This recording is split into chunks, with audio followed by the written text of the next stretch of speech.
Alright, hello everybody. Here we are with CPL 6, the second match of the week. We're going to look at some more of those preseason games.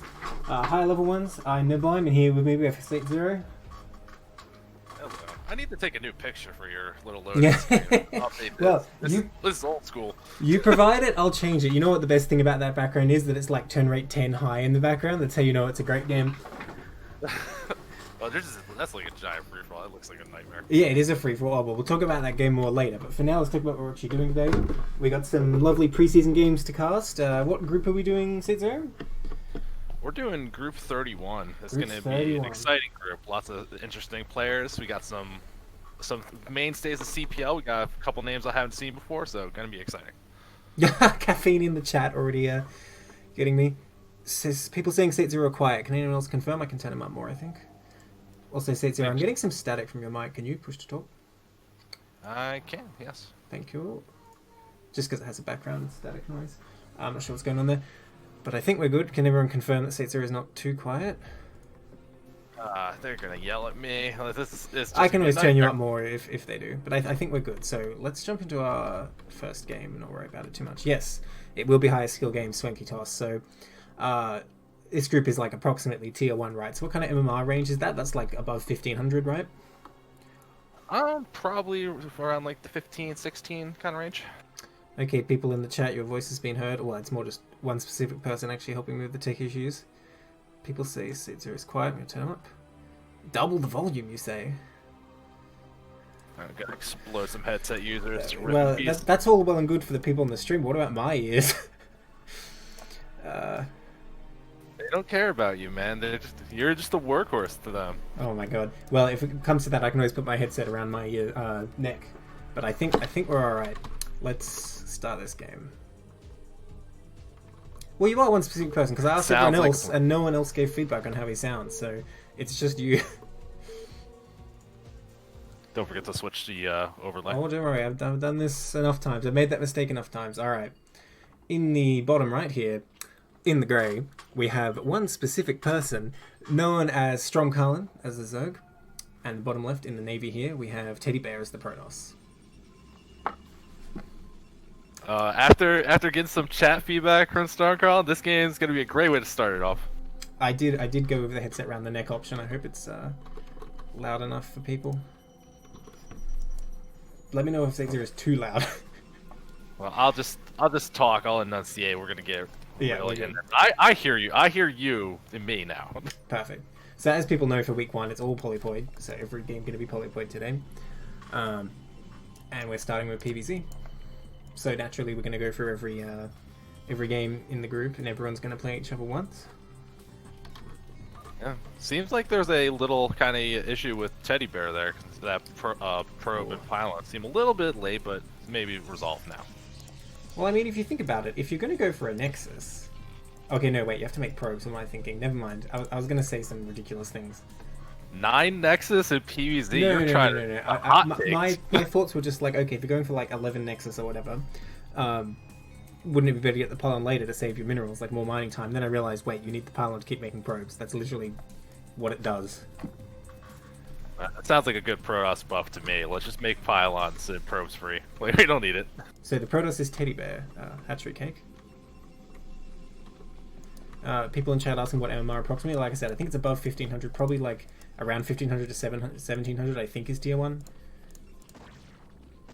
I mean, it's going to vary a lot because this is preseason, of course, and the whole point of this is trying to figure out where people are at, so there could be a large variety of MMR. This probe got the first scout, so it's going to be super annoying, but Stormcaller not trying for a hatchery first or anything, so no threat of too much harassment here, but still, here we go. I mean, getting that probe in time to see if lanes are being made, see the pool timing, especially when you go to that Forge first opening, always good to know exactly how greedy you can be. This is so annoying. Oh my god. Teddy Bear just can't do anything. I mean, sorry, Stormcaller just can't do anything here. Even pulls one drone back. I'm not sure about that. I think you really need 2 to try and chase this off, and this hatchery is already getting so delayed. Cannon coming up. Oh. Oh, the pylon block. It's so rude, forcing the lanes to get made. No chance of doing anything. You usually see this sometimes the drone just goes for a third base instead, not in the mood, but even on this map, not great because that first one's a mineral only. Not exactly what you're looking for. Yeah, and this isn't that easy to defend comparatively, really. I mean, you know, another match, for example, in Fighting Spirit, if you're taking the third, it's like pretty good because it's got a ramp, right? But this is like super wide open. But, well, that's what Strom's going to go for here. Presumably going to take the third hatch at the natural here. Alright, so I thought that probe died for a second because I lost track of it. There it is. Still alive. Yeah, I like the adjustment we got from Teddy, though. He realized how much he's delaying the hatchery. It's like, you got the money banking up, the pool's going to finish. Only answer is going to be Lings, and very intelligently making 2 cannons before Lings become a problem. Yeah, I suppose. I'm not sure about this. I feel like 1 cannon with like 3 probes, say, is fine for 6 Lings if the cannon's like already done. Because when it's overpool, right, no matter what, your cannon will be like finished and ready to go. It won't be just like warping in like what happens with 9 pool. But I guess if you know you're already ahead, it makes sense to be safe. Well, there wasn't a gateway up yet in time either, so it's not like you could have probes really. But that's where the minerals go. If you have like 3 probes down here, you chuck down the gateway, and you just block the gap with probes, and I think you'd be alright. But like I said, it actually makes sense. I shouldn't say don't do that because I think it's a good idea actually. When you're already ahead, playing safe makes sense. Yeah, I think so too. Well, we'll see what Stromcolin does from here. I mean, Zerg, you know, definitely has options to be sneaky. It just warms my heart to actually see a lair going down. It's not just a couple hatcheries and that one dreaded den that I don't want to see. So seeing the advancement attack. The dreaded for a den. later game. That's what we call it from now on. The dreaded 3-hatch Hydra. Protoss, you know, whispering in hushed tones. Yeah, it is dreaded. It is dreaded. Hey, I don't want to. You don't speak of it. You don't want to. I'm just looking at this, and this is not the narrowest point, right? There's a big gap. Like this looks like a great wall, except it's just in too wide a gap. I think there's a like there's a logic behind this. I think to make sure there's room for cannons and to get your army moving around. So I don't think it's gonna be too terrible. Like it's hard to want to like try to suicide him with a bunch of links, but I guess yeah, against Hydra, sure, but like against Zerglings, how would you ever block this? Wouldn't they just run in and the game's over? Like say like 12 Zerglings showed up. I don't know what you can actually do about that. Does that Pollen block the gas? I'm questioning a lot. I'm questioning Teddy Bear too much. I should give him credit for that nice hatchery block. You could just block the ramp if you got a bunch of links going in. Let cannons do the job. Don't you play Protoss? Like, shouldn't you be going like? And you're asking me to critique a wall. Have you seen me play Protoss? No, I'm asking you to like acknowledge the power of Zerglings. Like, tell the pros, just block your ramp. Linolins aren't that scary. Like, I don't think that's going to work out. Alright, Teddy Bear coming across, put some pressure on, by the way. 2 sellouts out already. There's only 5 lings left over, but I mean, this is kind of barely enough, I think. If a couple more lings hatch, although Stromcolin not morphing any right now. More just hatched. I think Stromcolin will be able to ward this off, and yeah, Teddy Bear turns around. But that's decent scouting info. You know there's not a bunch of Hydras or lings out there. And you did. I think even just that... Just even that potential to maybe make them use the larva on something else, because you see that Spire is getting near completion, and actually Stormcrown going for a big round of drones, so like if you could just bait a couple lanes, it's good, and it's like you're not going to lose too much trying to get something done here. Oh, this Dragoon is in grave danger right now, though. Okay, it does pull back. Because yes, 8 speedlings, or however many it is, 7, will easily rip a Dragoon apart. It won't take long. So, it is a Stargate build. That Dragoon intrigues me in that case. Just to force that that first Overlord to get away from there, because you have that first Corsair, which will be able to kill the Overlords eventually, but you kind of want to just, you know, get it out of my base, get the vision away, and then that way the Corsair can go straight for scouting instead of having to worry about the Overlord. Okay, Strom did morph some Mutalisks here. So we'll see how much pressure she can put on there, although again, Teddy Bear playing pretty safe. Already got a cannon up in the main, and one on the Stargate, so this is a pretty well defended location for Mutalisks. This first Corsair going to come out, and I don't see any Scourge yet. So I don't think Stromcolin's going to be able to pick this off. The Mutalisk might not achieve much here. I'm worried. It'll be good to help defend this little scouting force. Even just these lings alone can, well, you get a couple mutas in there as well. There's only the 1 Dragoon to shoot up. Of course, their count hasn't built up. And there is this massive gap in the wall. Even you get like 3 lings into this main, maybe you can make something happen, but you have to pick off those Corsairs. The Stromcolin already revealing the Mutalisk. I mean, I guess the Corsair would have found them soon enough. But no Scourge out. So I don't know. I don't see this happening. We do see a second Corsair like on the way. I mean, if Stromcolin just hangs on to the Mutalisk, uses them as a threat, they're definitely worthwhile, but trying to go in, I think, would be a mistake. Great pick us on the Zealots there. Pretty good value already.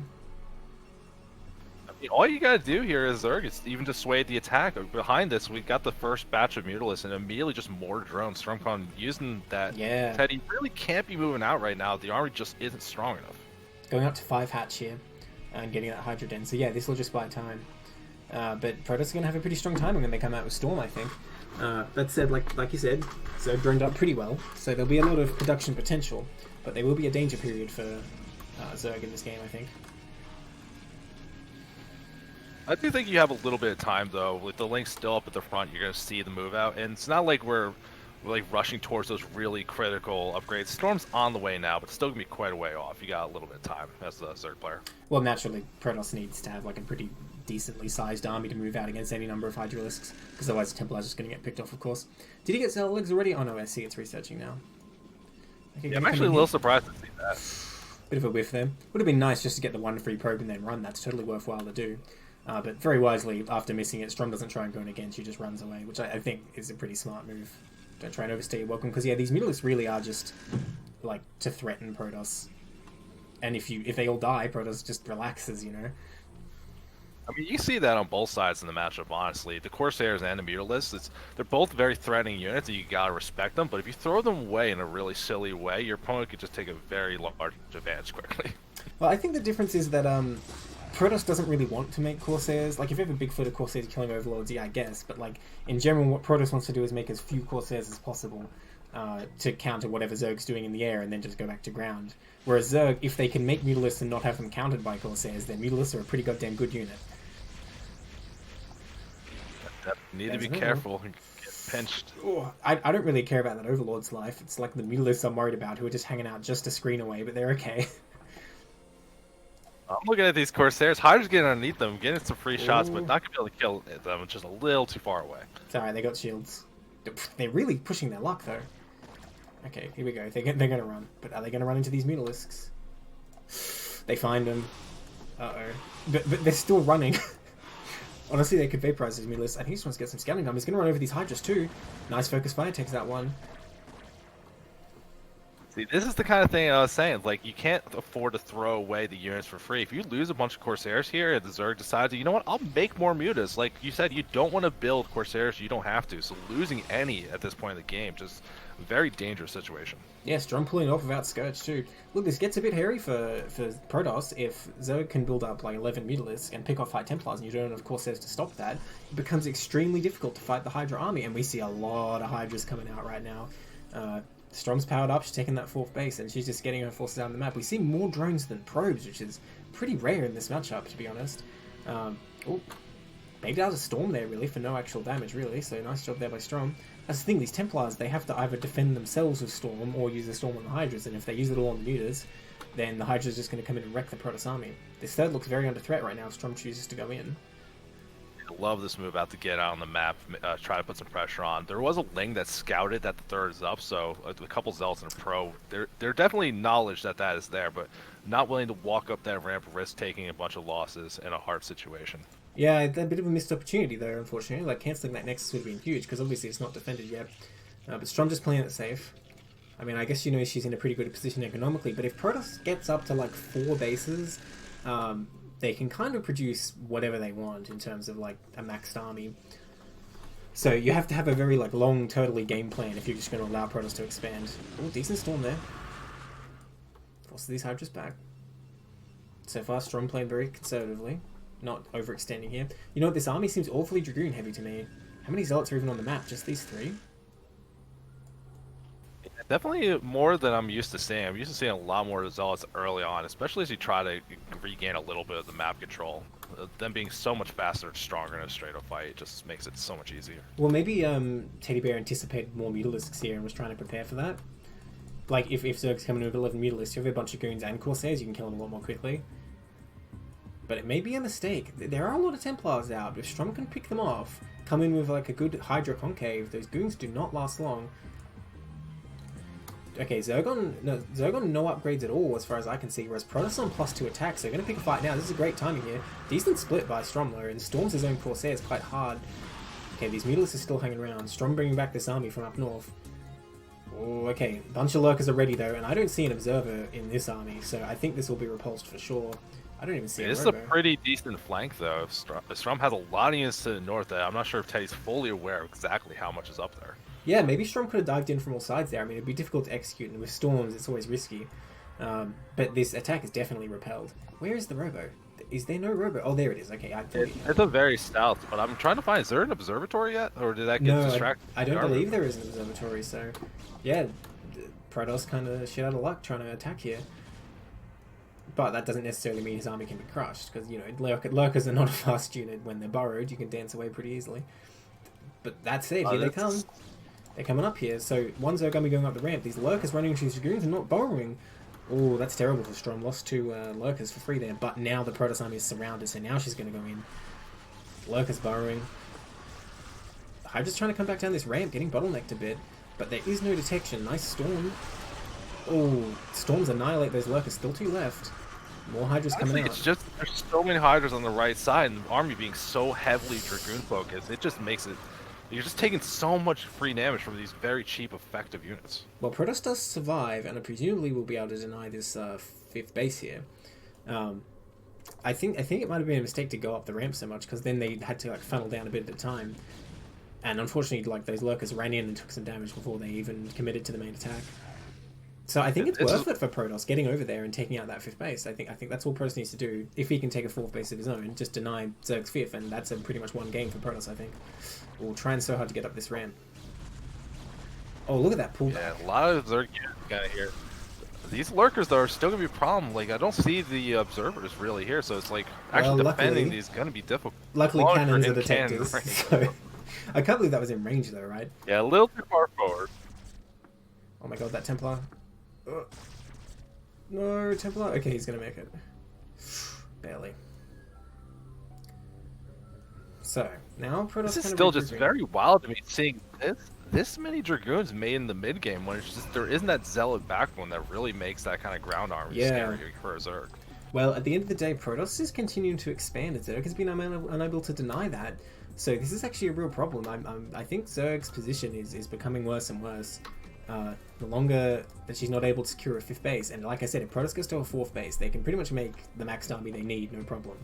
And it doesn't really look like Strom is in a position to stop this.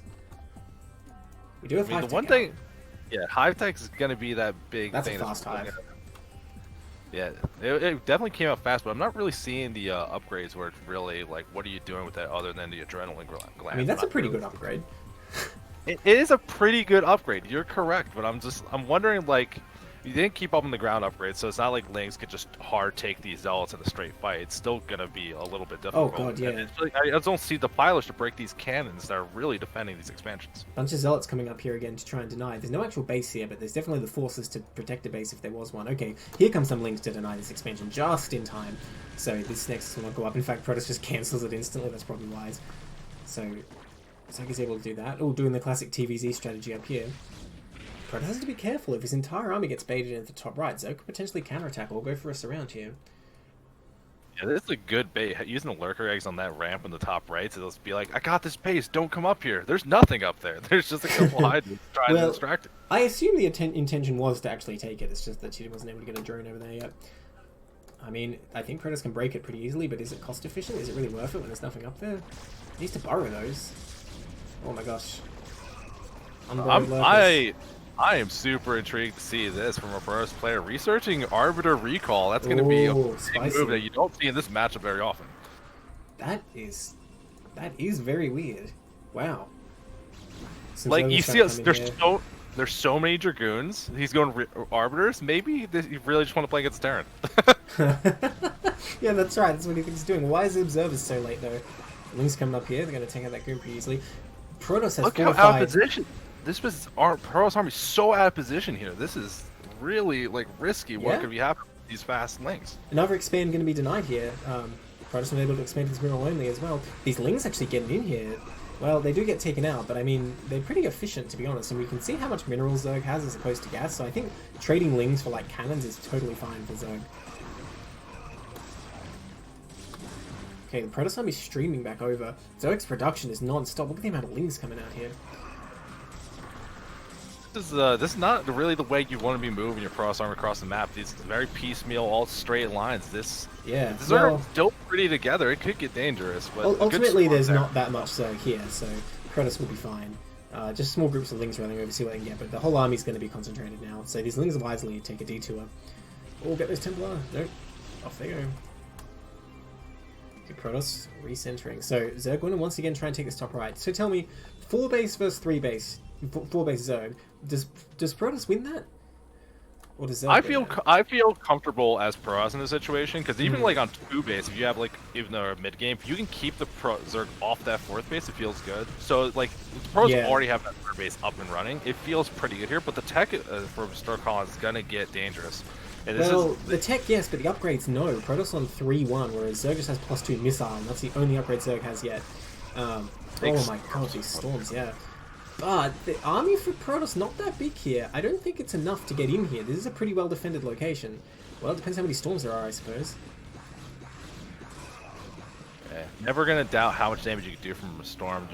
I'm like the big thing I'm like trying to think for Protoss is like, how do you actually take this next base? Because you can see there's units a little bit over here, and it's like you're not gonna have that like good setup that you're gonna get later that'll help against Defilers, which is really. Oh my god, this is so many Lings. I don't think there's any storms left. These Lings are gonna. Oh no, I'm wrong. Storm's pretty good spell. There's storms left. Come on. I even selected Templar. It has energy. There's a Templar with max energy there. Oh my god. Wow. Remember when I said, well, it depends how many storms Protoss have. Turns out they have a lot, so maybe Protoss can get in here. Only Lings coming out right now. I feel like there might be a lack of hatcheries. Well, no, there's 3 in the main, so production is alright. More Mutalisks getting made, but these Corsairs are still around. Gonna dive on these Templars. Nice storm. Oh, great storms. Annihilate those units.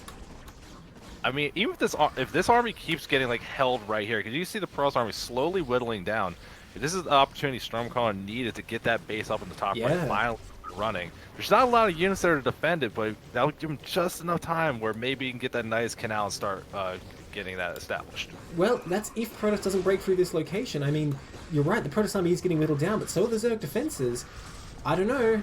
More Zerglings coming in from the back. These Protoss upgrades are just destroying. Like, +3 Archons, get out of here. There's still a bunch of Dragoons left, but...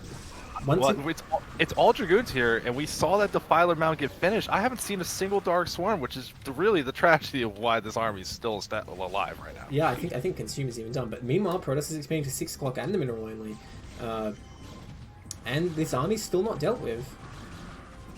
Alright, bunch more Hive just coming out. And now it's down to Goons only. Zerg trying to send some harassing forces. I mean, sorry, Protoss. Looks like Templar's almost just walking in. Well, they did walk into the 3 o'clock and got killed. So it looks like Protoss finally compelled to retreat. But if Protoss can secure these 2 bases, it's definitely well worth it. And that Arbiter is out. Can't believe I'm saying that in the PvZ. It's like, I don't even know, like, where do you go with an Arbiter in this matchup? Like, I feel like all the bases that would be like... If you recall the main kill all the tech, it's a very big blow for Zerg. Oh, this poor Overlord. That seems like it'd be good. I'm just curious, like, maybe you'd go for one of these side bases where they're really relying on the threat of, like, lurks at the ramp. You could just negate all that. You could still get a lot of damage done. Yeah, I suppose. If you recall, like, less forces. Yeah, I could see it. Like, say you recall to, like, a control group here and kill the hatchery, maybe. But say the 3 o'clock, right? There's, like, an extra hatchery there, so I don't think it's necessarily a good idea. But just think of the value if you take out the Zerg tech. Okay, Protoss coming in here again. Protoss has a scary army. Oh, this is actually quite tough for Zerg, because there's Cloak with this Arbiter, and like the Overlords will get picked off fairly quickly with all these Dragoons. If only there were more Corsairs as well. Some Scourge are coming out. This is the thing. Like, I don't know how many Scourge you need. I think it's 4. But that's not that much investment to take out an Arbiter. It costs 350 gas. See, there you go. It's already quite damaged now. Good Storm coming down.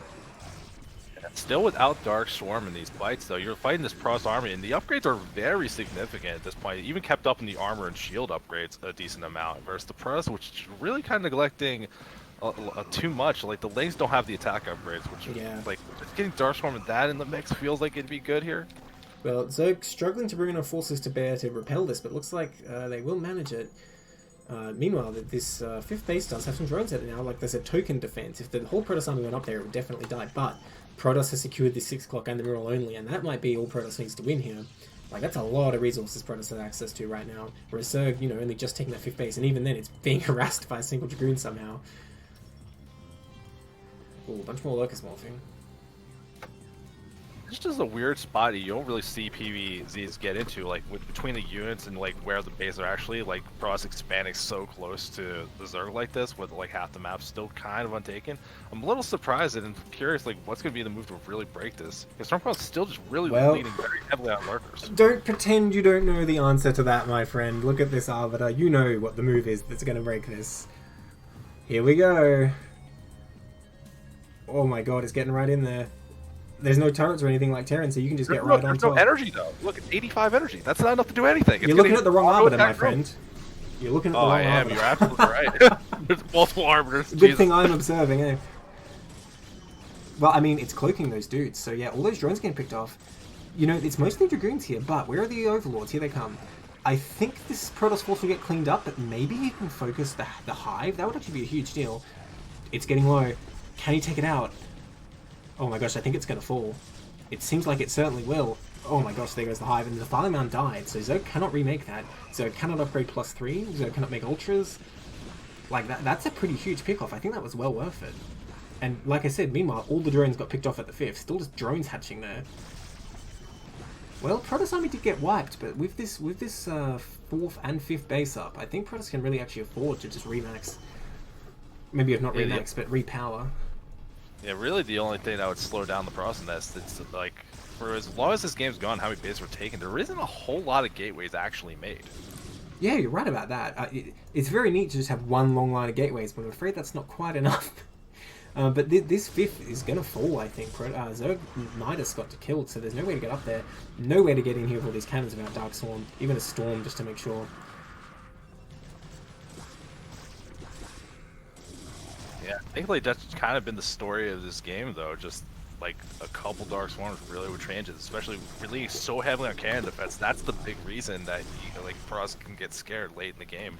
Just one opportunity, Lings get in there, it could shred all this stuff up, but you need that on cloud to do it. For sure. Look, I can see now why I think recalls aren't so good, because it was not that hard for Zerg to clean up the army that was there, but in this case, it allowed Protoss to put pressure on 2 locations at once, this 5th and the main, and like the Hive is definitely worth taking out. Yeah, not that the Arbiter didn't do anything, it's definitely a cool thing to see, but I think one of the things you gotta think about is like that was 700 gas of Arbiters. Well, it's not just that, like, consider how much army you're losing as well, like, in an even game, typically if Protoss like gets their army reset, it's quite difficult to play from there. So I think that's one of the big reasons also that we don't see it. But like I said, in this case, I think it was well worth. Definitely worked out interestingly. Stormcloud trying to sneak that 12 o'clock expansion. Hopefully, it doesn't get seen by these. I think the football team is on the way to take that out. Here they come. Oh, they turned around. Oh no, they're just getting ready. They're just getting the game plan straight. All right, here we go. They're doing the opposite of what you say. Just like to be silent for 5 seconds. And now they're going to kill this hatchery. Wow, I was actually wrong about that too. I can't believe it. I was thinking, no way they don't kill the hatchery, but I forgot you just cancel it, of course. Look at this Templar on the high ground. This Templar is trying to pretend he's a siege tank. Damn, he's about as good as a siege tank too. Wow. So Zerg technically building this, but I don't know how long it's going to stay up. A lot of Lings out right now. Still only on 1-1. I guess you don't need a Hive if you're only up to +1. But that said, +2 carapace actually just finished, so Zerg can't get +3. It takes a long time to get back to Hive because you've got to morph a lair, then a Hive.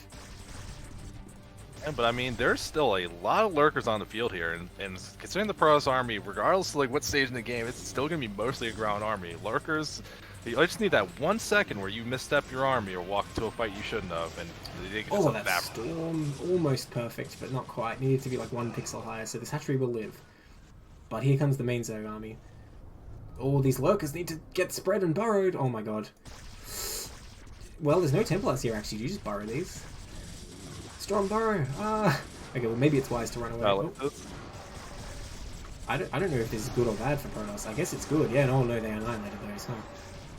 Really them being so far apart where they weren't taking hits from the other lurkers. Meanwhile, like, Zealots can't clean that stuff up. It's mainly about getting on it before you take too much damage. Still a lot of Zealots getting picked off by the lurkers who are on the field. Oh my god, these drones. Oh, okay, somehow they're going to make it through. Well, no, I wanted one Archon punch. That Storm, not a chance. Oh no, that was like the happy ending, but then actually it's not. Actually, there's nothing else up here. I think Protoss is going to be able to get this hatchery, but like, The flood of Lings is going to clean this up, I think. But at what cost? I mean, this hatchery I think is going to fall for sure. See, that said, these are +3 Archons. Can they actually take all these Lings out? I think they might be able to. 2 +3 Archons, that's like... That's worth a lot of Zerglings. Nice Storm, too. Oh my god, they're just popping. Still a scary army, and like we're getting far enough in the game where it's like even like the Zerg bases are all mining out pretty effectively. We're losing that 5th base is very critical right now, and I don't know what the move's going to be from here because now it's only 300. You can't even afford to make more army right now. Yeah, we see the 6 o'clock and Mineral Only still have quite a bit left, and you know Protoss continue to try and expand. So yeah, Zerg is really on a clock right now, and we see that their bank is pretty much spent. So I'm not sure how Zerg proceeds from here. Oh, there's another Arbiter on the field. I didn't notice that. I mean, where do you recall now? Because it's not like the tech is all in one place. There's only a lair. There's no hive. I like this would be a great army to get a stasis off against or anything either. This Arbiter, Yeah, I was thinking about that. Is it ever worth stasising? I don't think so. Like, because you've spent all that gas. Are these hold lurkers? What's going on right now? Oh, it was the Arbiter. Oh, of course.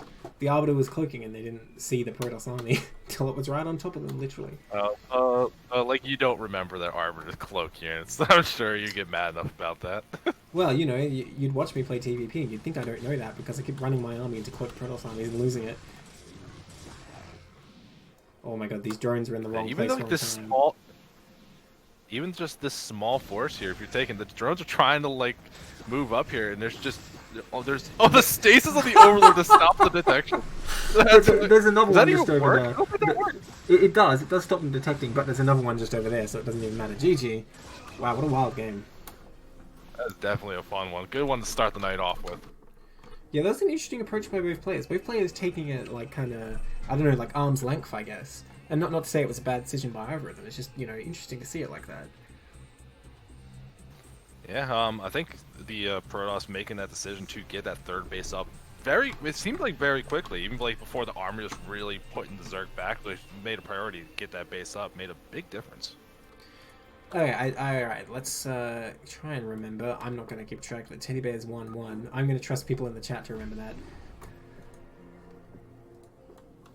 Do you think we can trust him? Oh, I'm not remembering it all. We're casting groups. They want to see the games. They don't need to. But I want to know when we're done to be like, oh yes, such and such won 5 games, put them in tier 0. We can look after if you want to see the results, but I'm not keeping track as we go. I got enough games to focus on, man. I got bigger things. Fair enough. Alright, in the top right here, in the grey, we have Strom Column once again, and the bottom left, in the blue, it's Arya. I like these colours. These are just, you know, so far we've had good colours that are easy to tell apart. So TVZ this time, cross positions too. Ooh, Strong Column is the last. Don't spoil us. If you spoil us, I swear to God. Oh, no, I foresee problems. I'll just, like, put my hand over the screen for a little while. Well, that won't help people on stream. You know what? If it happens, I'll just change the overlay. Don't you dare. Arya, don't do this to us. Alright, so hold on. Like, it's fine. It's gonna be fine. I know, but I'm like ready with my, like... Oh, no, don't say Alright. Oh my god. Wait a minute. I shouldn't say it. I'm gonna say, is that possible? How many people are in the group? Whatever. No, it shouldn't be possible. It was a 5-person group. Because if they're still playing right now... Alright, it's gone. Oh my god. Arya, you... I'm gonna mention them right now.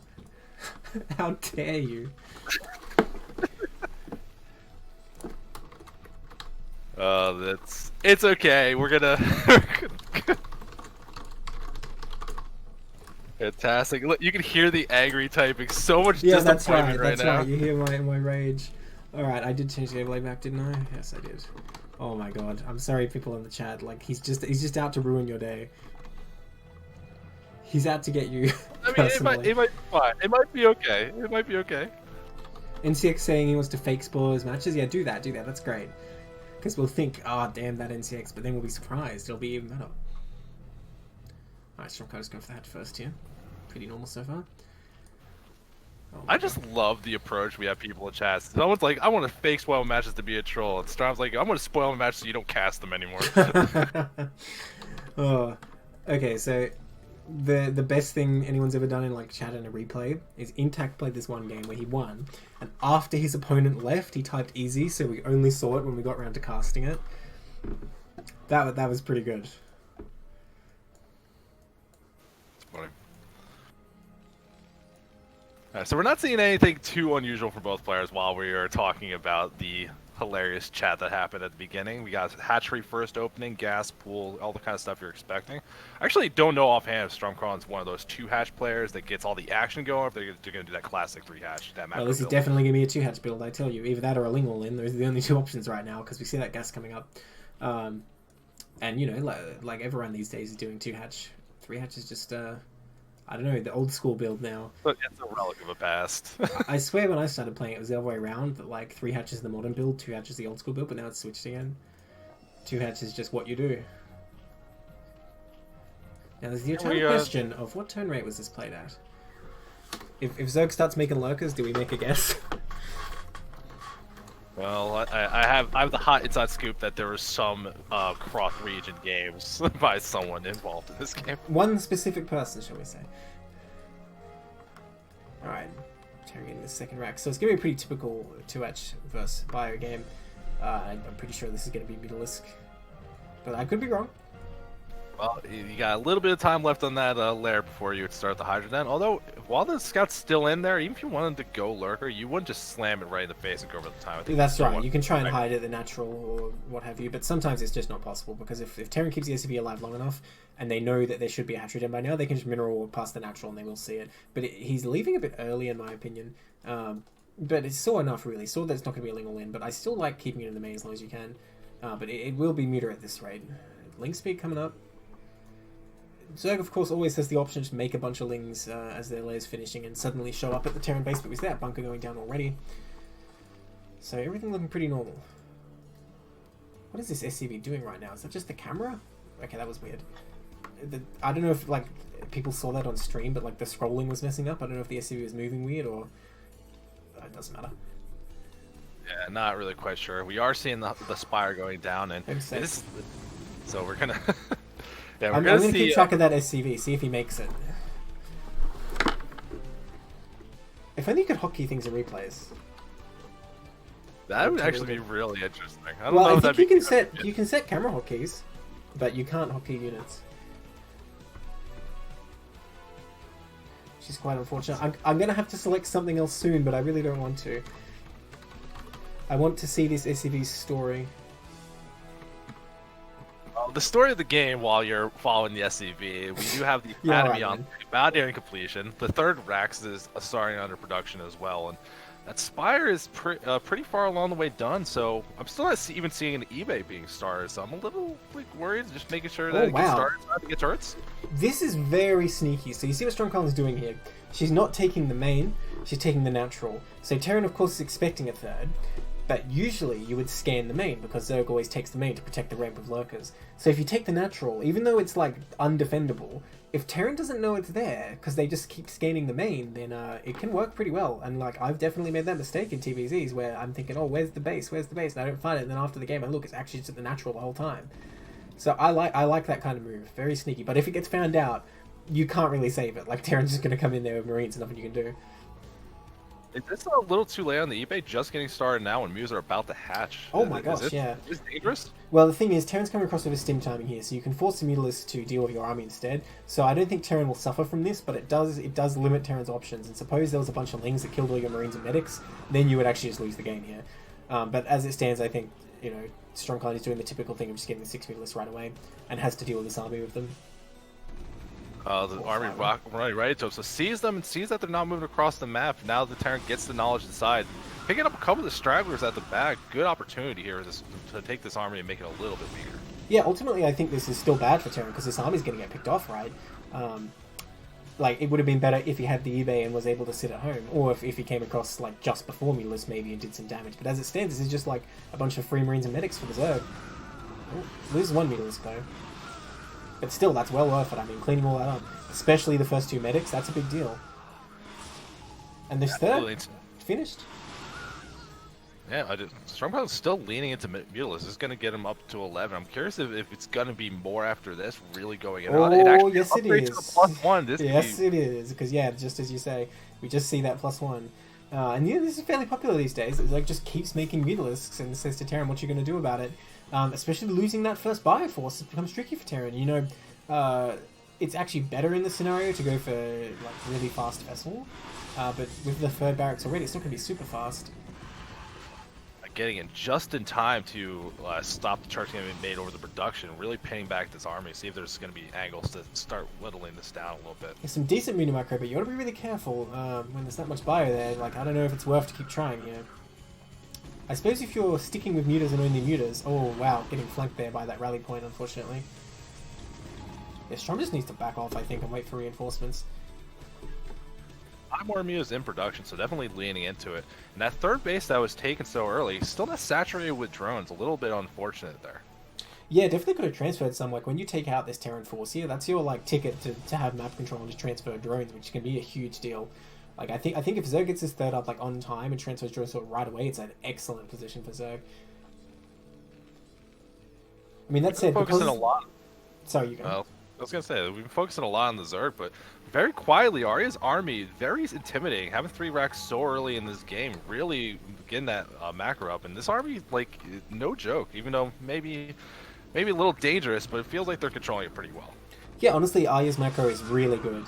I mean, obviously, there's a late eBay, and as you mentioned, the bio going to map getting picked off, but, like, spending the money is going really well. I say that as it's, like, slowly getting worse, but, like, in general, I think Arya's macroed up a lot of Marines here. Move out definitely going to be a little intimidating. I saw the Hydra didn't get finished, but I don't think Lurker aspect even got started yet. Oh, it takes a long time, so don't worry about that. I was about to say, maybe we need some Sunkens here, but there you go. If you get, like, 3 or 4 Sunkens up here, you can potentially hold it, especially if you get 1 or 2 Lurkers with that. But if Terran realizes it's there and comes across before then good luck. I mean, this is kind of just a small enough bioforce that I could picture Mutalisks picking it off as it goes all the way across the map, but it would not be easy. And, you know, Terran's just continuing to build more, reinforce this a little bit, and I would say it becomes a force that 11 Mutalisks can't really contend with. Decent group of these mutas, though, are a little picked off, but the Marines moving in an angle where there's going to be opportunities to take so much free damage as you try and just micro the mutas around. Yeah, Strong came in and had a really good swipe first up there, but a bit indecisive and got caught, takes some extra damage, and a whiff there as well. So mixed results. But this bio is just going down to the bottom right, so, you know, that's not going to achieve anything, which is good for Strong. I think probably Arya scanned the top left, like we were talking about. I didn't see it, but I think that's what happened. And now, you know, thinking, oh, well, if the base isn't there, it must be here. But nope, you are wrong, sir. It's actually up here. We'll see if Arya can figure it out. Because, yeah, this is just a big waste of time for Terran, and that's always what Zerg wants to do in this matchup. It's just buy time. And definitely buying a lot of time with these mutas. And now with the Queens that's on the way, Hive Tech will be getting there eventually. But Arya's still macroing up pretty good, getting into that siege tank tech as well, and starting to design facilities. So I think you're going to get that normal kind of Terran army you're used to seeing. You got the infantry, you're going to have some tanks to back things up against lurkers, and then those science vessels really putting the work in. Well, decent swipe there. These Marines trying to chase down these Mutalisks, but, you know, they fly away. That's what they do. Yeah, science vessel coming up, as you say. Science vessel, science facility. Imagine if you just built it, it could lift it up, and it casts and radiates for like 10 energy. That'd be great. Alright, Mutalisks coming in here.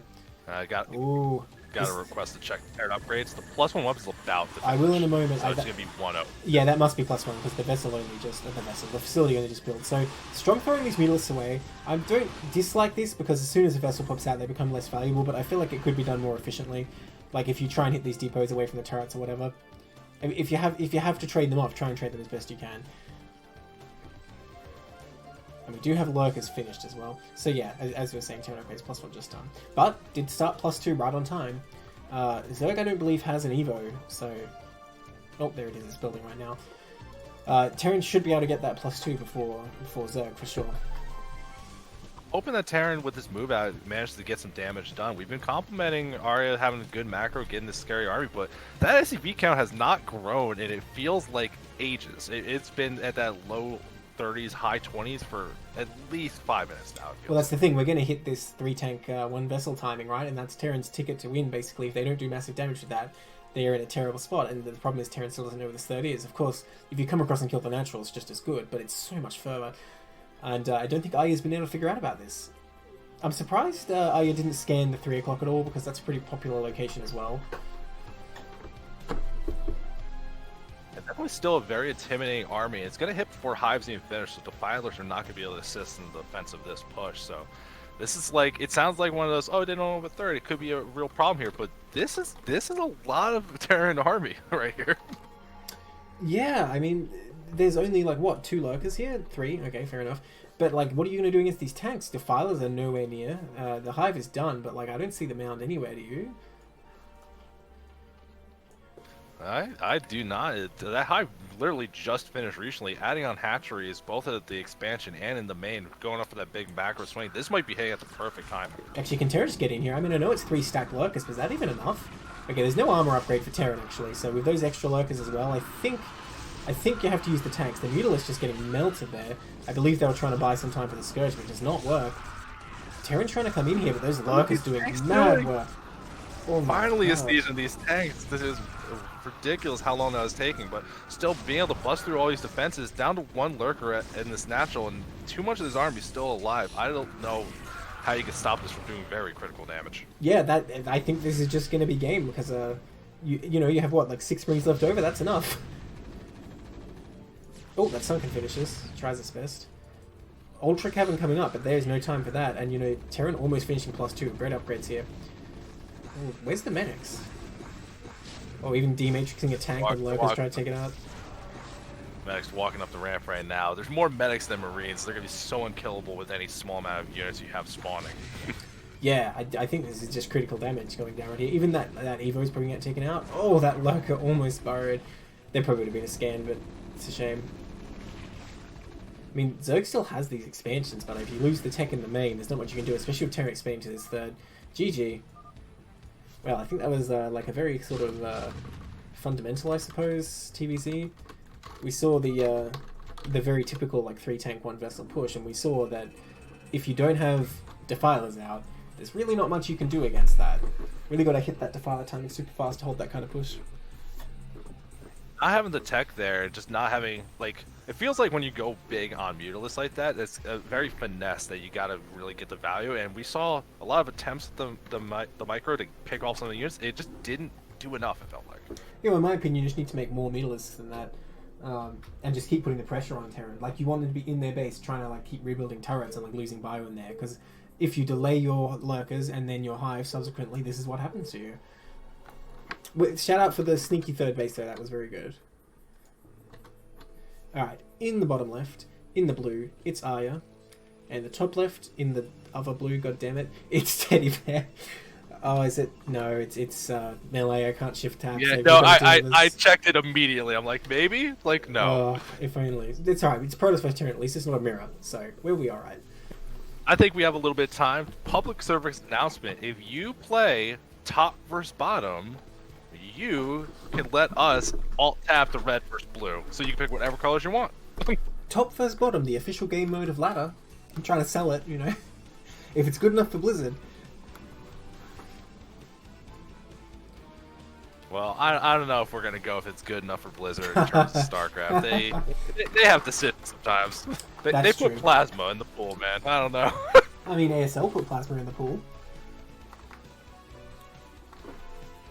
You believe Chad mentioning top versus on defaults out. Chat, I believe you can. There's another mode that doesn't default. I think 1v1 might do the same. I'm not sure. Probably does. I don't even use it's whatever. Use map settings also will not be all yellow. If you want to do that, see, anything I'm but just melee, basically. I'm just not a jerk. Yeah, I'm just not a jerk, and I don't pick a color similar to my opponent. Like I'll be like, oh, you're gonna pick like purple. I'll pick like green. Like we're good. Well, I just want to go random. I don't want to think about it. You know, I believe if you host free-for-all mode, they will also all be yellow, but I'm not sure about that. Because I believe the way Shift Tab works is based on what force they're on. If many of you mappers out there, if you're on the same force, then they believe you have the same Shift Tab color, but I might be wrong about that.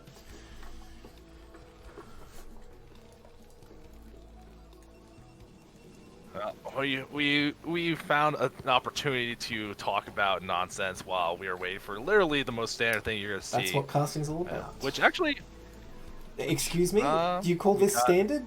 Well, actually, wait a minute. Where are you going? Where are you going? Come back. Okay, good. Yeah, hold on. I was gonna say this seems very standard, and actually going Nexus first. I like it on this map, like a 4-player map, sure. a little bit of a distance. I think it's gonna be good, but unfortunately, Terran making that correct guess, and they're gonna early scout it. This feels terrible. You know, I thought for a second there, Teddy Bear might send the probe to like a hidden base and take Nexus first there. And would that work? Because you'd come into the Proto space, you'd see a pylon and nothing. Wouldn't you be like, oh my god, proxy gate? And like, you know, defend? No, because if you're really all in on proxy gate, like the first pylon wouldn't be in the base yet. That's a good point. That's a good point. Okay, but Arya sees this immediately. So Protoss trying to take this economic advantage of this Nexus first, but open to some harassment. But actually, Terran was going for a Rax FE, so no chance for counter pressure here. And you can try and build a bunker and send Marines, but I don't think it's such a good idea with Rax FE. But on the flip side, Terran's not as behind. If you get mines out, you can potentially, you know, turn this to your advantage. But I would say this is definitely a slight advantage for Protoss, yeah. It definitely feels like I think Protoss will be able to get away with holding this, but is there any kind of like opening for Terran you can lean into here? But I'm gonna just cut that thought because the barracks is now lifted, so there's no. I was like, maybe if you make a bunch more Marines, you get that first tank, kind of like. Well, that's the thing. If if you were going gas opening, you do that. You make like a bunch of Marines. When you have like 3 or 4 Marines, you send it with like 6 SCVs and rally the Vulture because the Vulture's pretty fast. You arrive and hit the Protoss Natural with that. And it's very strong, but without that Vulture to back it up, and even cutting Marines to get the CC as well, because the CC started right away, it's not really going to work out. But that said, Protoss did go for the greedy version here with gas. Like, there's 2 variants. You go for 2 gates right away and make Zealots to defend that kind of thing, or you go for 1 gate gas, which I would say, in general, like should lose to that kind of push if it's close positions. But Terran's not doing the push, so Protoss really having their cake and eating it too. I love this from Teddy Bear. Looking like a great position. That said, not building pros right now. Welcome to CPL casting. Well, I will tell you if you're not making probes. Well, the scouting probe from Protoss got killed on the ramp, so didn't get to get in and see what kind of buildings were being made. Although, seeing that CC already finished in mining, kind of an idea that you're not super worried immediately. Well, the thing is, Protoss doesn't actually know, I suppose, if this was CC first or Rax FE. Well, he died to Marines, so... They could still definitely be out, I think, because, what, it only came here at like 350 or something. I didn't see when this was happening. Although, that said, I don't know if Protoss necessarily does anything different in that scenario. Yeah, I don't know. I'm just curious to see what's going to be planned from here, because both players getting that early expansion up, going into that mid-game, but it's like it feels like there's no pressure from either side, and it's like, who's going to end up being greedier? We see the Protoss not trying to take a really fast third Nexus. They're going to get that second gateway, hopefully get observers and see what's going on in the Terran base. Yeah, so Terran opting for like pretty defensive here. You're going to go for double add-on, I assume, and just get tanks and turrets, stay alive in their base. But I think smart what Protoss is doing here, just going for this third right away. I don't like. There's the robotics from the Protoss, but it's in that wall by the natural. That sounds terrible. Oh like, god, yeah. You know, when I fought raced, I've tried this. I'm like, people put their observatory there, right? Why don't I put my robo? But the problem is, if a push comes out, like a 2-fact, for example, and kills the robo, not only do you have to react the robo, you can't make the observatory now. So it's definitely not recommended. But when you know Terran can't be coming for a bit, maybe it's okay. Guess we'll see. But say the game goes later and like a 2-1 push comes, it could very easily get to the natural and like kill these buildings, and Protoss is still in a fine position. But if they're losing their robo, that does hurt a bit. Yeah, it's definitely one of those few buildings that it's not like a Stargate where you're going to make multiple gateways where you make a million. It's like you're not planning to make more than 1 robo. You really don't want to, and it costs a lot. It's a big hit if you lose it. You know, this is like a gentleman's game. Both players just like, all right, let's just mac her up. Like, no rush 20. Like, not quite, but like they're both just sitting back doing like really economical builds. Terran just playing super defensive with siege mode and turrets. So, Citadel coming up quite early though. Actually, I take it back. No third actually. That's a fast shuttle as well from the Protoss player. So Protoss appeared to be playing a gentleman's game. He even sent the probe to the third. There's like, actually Citadel. Unfortunately, Arya having absolutely none of this crap. Turrets in the main, turrets at the natural, turret at the opening, turret in the main. If you're trying to do any kind of sneaky, invisible boy stuff, it ain't gonna work too well. Yeah, it's quite unfortunate about Teddy Bear getting away with gas, like Nexus first, like, you know, 1 gate gas, because I feel like if you're up against like the double gate version, you don't need to be rushing for these turrets so fast. You can do almost like a normal opening, but with Rax FE, I think Arya really had no choice here, because there's no way to ensure against DT drops or Reavers except this. So kind of locked into this defensive play. Okay, that third Nexus is coming up now. Still remains to be seen what this Citadel is for. It's not actually doing anything yet. Okay, it does get legs. Interesting. I think... I don't like this build from Pros. It feels like one of those kind of builds where it's like, I haven't gone Nexus first in a while, and you're like, oh, I should be doing this. You kind of have things out of order because you're just not practiced. This doesn't look very thought out. Yeah, well, I think Protoss didn't really adapt to the fact that it was Rax FE. I think using Nexus and then the Citadel would be fine in this case if you're not trying to use it for tech or anything, which obviously is not. But I think he was thinking like it's a normal build, and he was worried about the possibility of a fast 2-base push. Now, it is going to be 5 factories coming up here, but it's not going to be as early as it would be a Rax FE. I'm sorry, FAC FE. Because Terran's gas is quite delayed, right? They're not getting the factories till a bit later. So we're getting the Observer. It's about the Scout that there's a bunch of factories made, but there's also no armory. If you, like, what are you like thinking when you see something like that? Is it about like... to scout the factories, man? I don't know. Is it? Oh, okay, yeah, shut up, man. I was trying to be passive aggressive to the Observer to get it to move. Okay, it sees all 5. But what were you asking? Sorry, before I was being snarky. I was saying, like, you see all these factories, you see armory anywhere. Like, you just see a pile of factories. 100%, right? How fast does Terran make a push out of having all this production with no upgrades? Well, here's your answer. Terran gas is already moving. Yeah, I would say typically you like make a round of vultures first, but I mean getting those 3 goons is a great start. And what have we got? Protoss on 3 gates. Needs to pump that up to like 8 right now. I don't know if Protoss has enough. I think Terran would just come in here and stomp because Protoss really doesn't have much. Lost 3 goons at the very start for free. The shuttle kind of makes some magic happen, but there's just nothing on the ground here. Like, even if you get that perfect bomb, I don't think it's going to be enough. If Terran gets down to this low ground, you can build turrets all over that. I mean, as you can see, you can even build a couple up here. So this is getting really hairy for Protoss. We still don't see enough gates going up. Like I said, you really need to go up to 8. 4 is not enough to stop this. More factories than gates, you're dead. Like, there's no chance. And look at this. Terran going to set up this invincible position on the high ground and just creep his way in. Slow death. A lot of vultures really need to come to the front line, though. I really wish they would. I feel a lot better about the situation, but it's like, where is that power units going to get you through? We see like another shuttle being made. The Temple Archive's done. No High Templars, no Storm researched.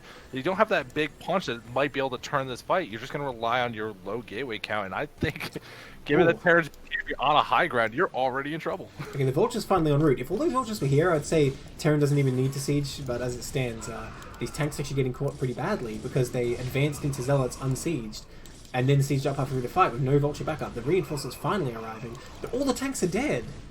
So, are you pulling off a bit of a miracle here? I mean, sorry, Teddy Bear pulling off a miracle. I guess in a sense it is Arya pulling off a miracle because I feel like it's kind of an unforced error.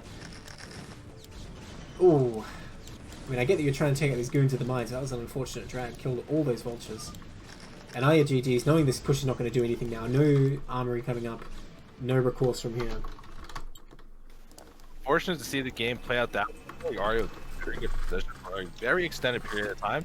But this is a great example of a game that shows you when people complain about like, oh, you just do this push, and you're like, it's hard to execute those kind of pushes properly. Like, it's still difficult. It's a skill.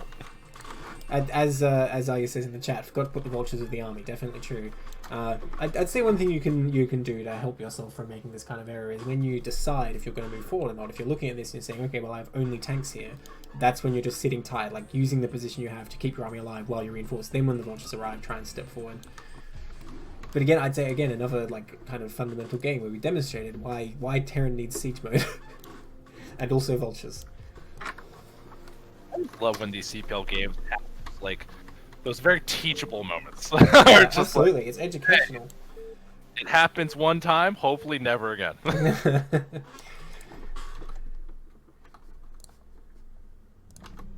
Alright, in the top right, in the peach, would you call it? We have Frag Crag, and the bottom right, in the grey, we have Unalto. Oh, 2 players we haven't seen yet. Is there an AKA for Unalto? I feel like there is, but maybe I'm wrong about that. But it's going to be Protoss vs Terran again.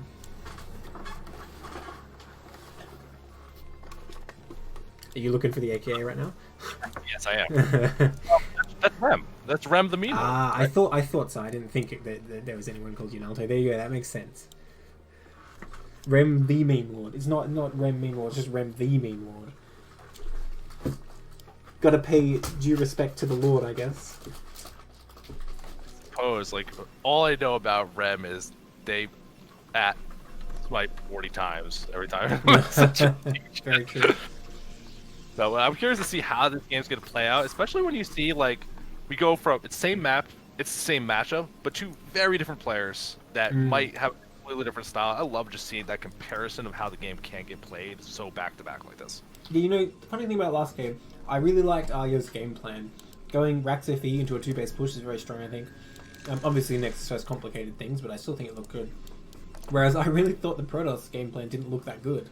I mean, the Nexus first opening was great, got away with it with gas, like that's really good, but after that it looked a bit discoordinated.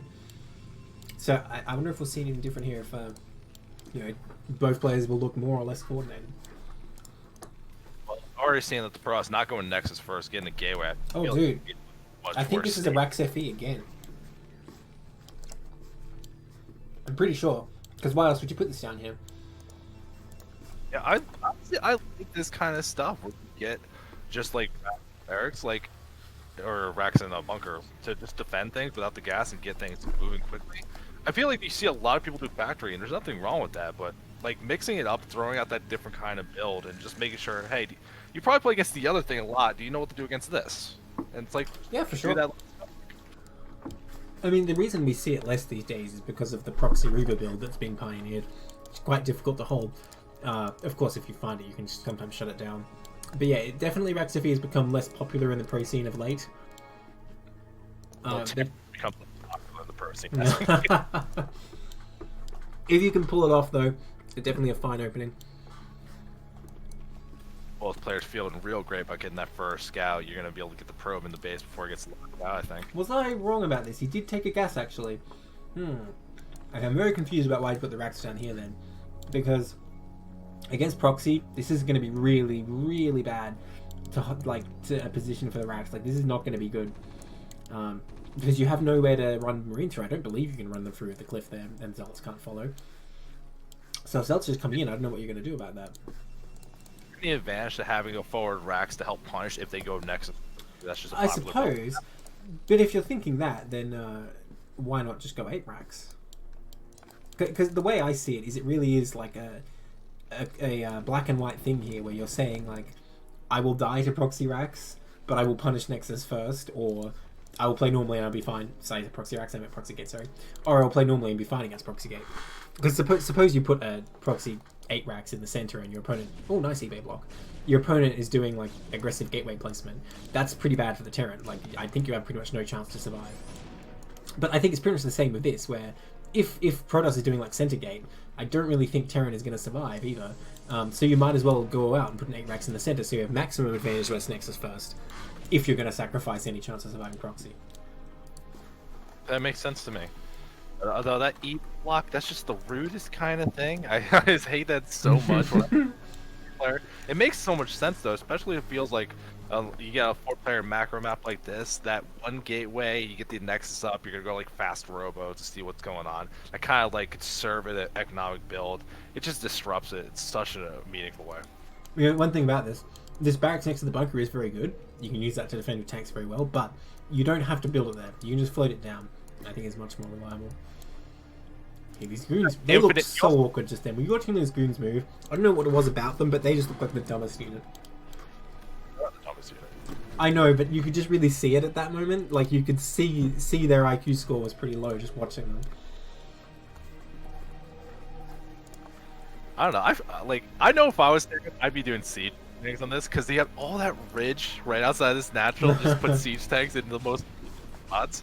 Hey, never see that range get finished. But it feels so good if you can get mines out earlier. It gives you like such an advantage if you have mines on the map. Just a lot of things Terra could do to get an advantage on the map. I agree. Good call. So, do you reckon like goons are so dumb because when they died, like part of their brain got blown up, or what? I think they're dumb because they have 4 legs. That'd be hard to coordinate for that's true. Others have said like if you try to put, you know, a 2-legged brain into a 4-legged body, it's not going to work out. But they don't have to worry about arms. They've got like 4 legs instead of 2 legs, 2 arms. It's not that different, right? Humans can crawl. Imagine it's not that hard. You can crawl on all fours. You've been doing it since you're a baby.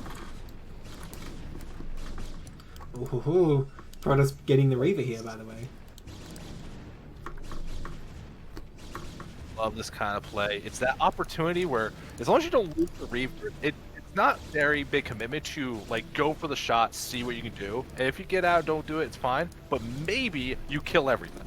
Oh, diving in here, Terran not using that Rax, and I think this tank will survive. Okay. A nice pullback there, but I'm surprised Terran didn't lift this Rax and use that technique. He's going to put the Rax down here. And Protoss did take a bit of damage on the goons there. So I imagine Terran will be able to repel this attack pretty soon. So Terran really wants to get these vultures out. I think that's why no siege mode came up so fast. It is a fact CC fact coming up. But I'm not sure Terran's going to go for a push. Getting siege first here. I think Terran just wants to get vultures out and like look for expansions. The thing is, against Reaver, if you go for a fact CC fact push, basically how it's going to go down is like Protoss deploys their Reaver to defend your push, which it will do, but at least then you know it's a Reaver and can prepare. Or you arrive at the Protoss base and the Reaver comes into your base and you're kind of like, oh god, who can do more damage? A fast starport.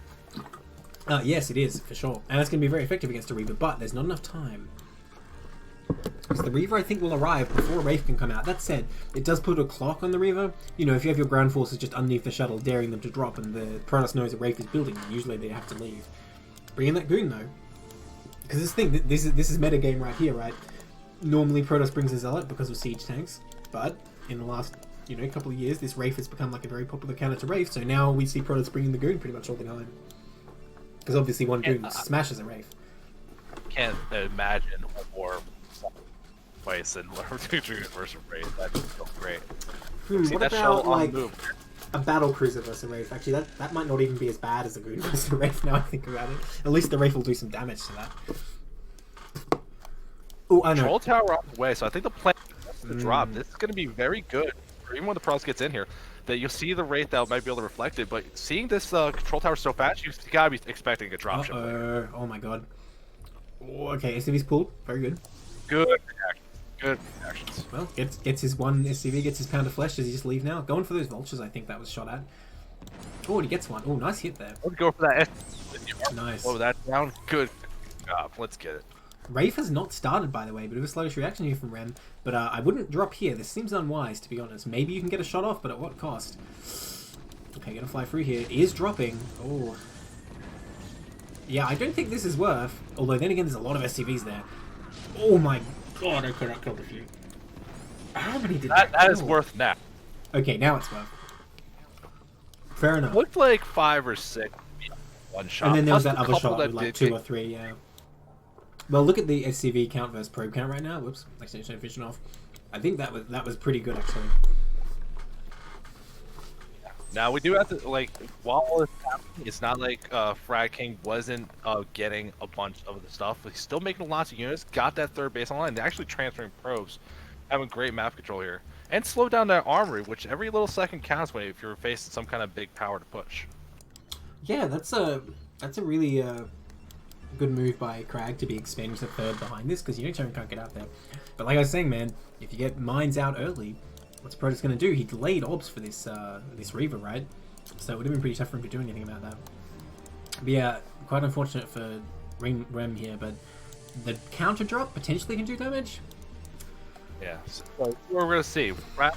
Paying attention, flew over this control tower being made on the fast starport. You should be able to expect it. You should know it's coming, but I don't see anything here. There's one cannon, but it's not going to finish in time.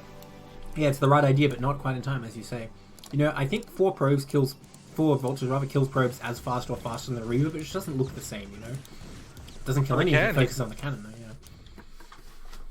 yeah. Ooh, don't want to lose this dropship. Oh, the goon's getting screwed up by the probe. That's actually pretty unfortunate. Those probes are traitors. Now some damage might go down. Still a cannon there. Needs to focus fire on the probes. Gets one. That cyber core down at the bottom is going to make it hard for it to get back here and actually get the range to attack this too, eliminating. But at the same time, it limits where the vultures can run around. So this is decent SimCity. having the mineral line fully enclosed is actually a good thing because the probes can always just like mineral walk away, whereas the vultures can't if you like drop right on top of them or whatever. And if vultures get dropped like in your base and are running around, if they can't access the mineral line, it's good too. So I like Farcrack's setup. No, me too. I'm just pointing it out that there's always a little bit of a plus and a minus to do those kind of subs. Well, I think it was worth it overall for Rem because even though it didn't kill that much, it did like kind of distract Protoss, cost some mining time, you know, tax their APM. I think it's okay. It's an okay drop, and if you keep that drop ship, it's always good because you can always like make Protoss anxious with it. Just a low cost investment because what do you do? It's a couple of vultures. Yeah, I think it was just 3 vultures. That's what 225 minerals. That is pretty low investment.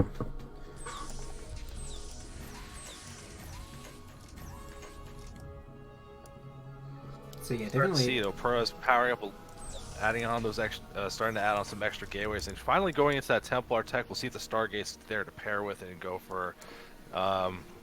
It's a gateway. We'll see if it's going to be Arbiter tech reasonably soon though. No Zealot legs. I think it's been a mistake. When I look at this Terran defense here, it's actually not that strong. If you have a shuttle, which he also does not, I suppose, and Zealot legs, he could probably actually have busted this. But as it stands, I think that tank line will actually hold. Since he doesn't have Zealot legs, I hope Protoss isn't thinking of attacking because that would be a disaster. I think. I'm just surprised that there's no the front now. That's just a wide ramp that you can walk up. Now finally, some mines going down. They're going to be able to slow that. Yeah, well, I suppose the thing is, you can kind of, to some extent, rely on fear to defend you if Protoss doesn't want to, like, walk in and suddenly get hit by 5 tanks before they even know what's going on. That said, the mines definitely help. Looks like Protoss does want to be aggressive here, which I don't think is such a good idea. It's such a good defensive position for Terran because you can't come into the natural either because these tanks will just hit them from the other side. Yeah, but if you come around, swing around towards you're going natural, then you can go up the ramp into those tanks with no mines in the way. That is true. Terran definitely needs some mines on that side. Lakes has started now. I mean, I really think Protoss is thinking of doing a bust here because you've got no Stargate coming up. It seems like this is Protoss' plan. It's Gateway, man. No fourth, no Stargate. But if Protoss can't get in there sooner rather than later, Terran will pull ahead on equal basis. I mean, I love the Gateway man style. It's exactly what I want to do. But like when you're waiting for that power, you can see the storm being researched. That's going to be a while away before you have anything available to do something like that. So I'm curious if he's going to just wait for Zealot legs and go, which he does have a pretty intimidating army. I think that might be a choice, but there's so many tanks. Well, I don't know. I look at this position. I think if there was a shuttle, a bunch of Zealots, if you can clear these mines somehow, it doesn't look that strong. Because obviously Terran took a lot of economic damage, I mean, the opposite of advantage, early in the game. His army's going to be weaker. And I think he's done a good job catching up. He's done a great job with his macro, really. But he still has to deal with that disadvantage, right? And that's potentially how Protoss could capitalize. But it seems like Protoss has been deterred, probably decided the defenses are a bit too strong. And 4th base is coming up now. Do we have a Stargate? We do. Yeah, finally getting started. Stargate, we're going to be able to that. And the Terran upgrades, they're on the way, so 2-1 will be happening, but it's still like the Swarm Army really did help that. It really is going to be quite a distance away, and looks like we're going to get all those critical upgrades that Protoss is trying to get happen for, and there should be a window if you want to try to make some action happen. Well, I think when you go down this road, when you're like, okay, whatever, I'm getting the 4th and the Arbiters, you give Terran the initiative and you don't attack in. Because as long as Terran has a good setup, I think it's always going to be a losing proposition for Protoss. I think if you wanted to attack, you do it earlier before tech. We've got a double drop coming in, by the way. You don't see that every day in TVP. Well, it would be a double drop. Find a spot. He can't fit the tanks. There you go. Well, that cannon is doomed, but I don't know how many probes he's going to get here. Looks like none. Oh, 1. Okay, he's going to get a handful of probes. Wow, actually, with this SimCity, I just realized this is really hard for the goons to get in here. But I don't think there's quite enough Terran to make this a real headache. And that cannon's going to shut down the drop in the main pretty well, I think. I think if Terran executed a bit better, was able to drop like all the tanks. Oh, we've got a push going on at the 3rd, so hold that thought. So many speed zealots coming in, there's really not enough mines, but there is plenty of units back down here in the natural, plenty of reinforcements for Terran. Bunch of goons coming up behind this though. Oh, it's hard to tell, honestly. I think Terran might hold this. Oh, there's still some zealots left though, but so many vultures coming in, still plenty of tanks in the back. Yeah, I think there's a Terran hold for sure. There's 2 tanks in the back being a tremendous hero, not getting targeted. So yeah. Wow. Had the opportunity to just ate a couple free shots and really whittled down that armory very quickly. So much defense in depth by the Terran there. Really great setup he had. And, Protoss did a pretty good job of, like, punching through those mines with a few speed zealots, but even so, like, Terran just had such a great setup there. And And you know, that's definitely to Terran's advantage, because see how much closer the supplies are now? Like, Protoss was about 50 supply ahead. And only just now, Protoss going back to the natural. That drop, I don't really want to say was worth it, but it wasn't a total loss, because at least he got a few probes at Goon, like, cut some mining time. It was something. Like I was saying, I think if he was able to drop all 3 tanks immediately and, like, siege them instantly, maybe you wipe the probe line before Protoss can even react. Just that whole move from Terran set him exactly the way you want it to be. Decent factor down the main. The SEV count ahead for Terran, who was behind for quite a significant period of time. And now with the +2, +1, just about to finish up, you're hitting that really sweet spot where you can get your mid-game strike.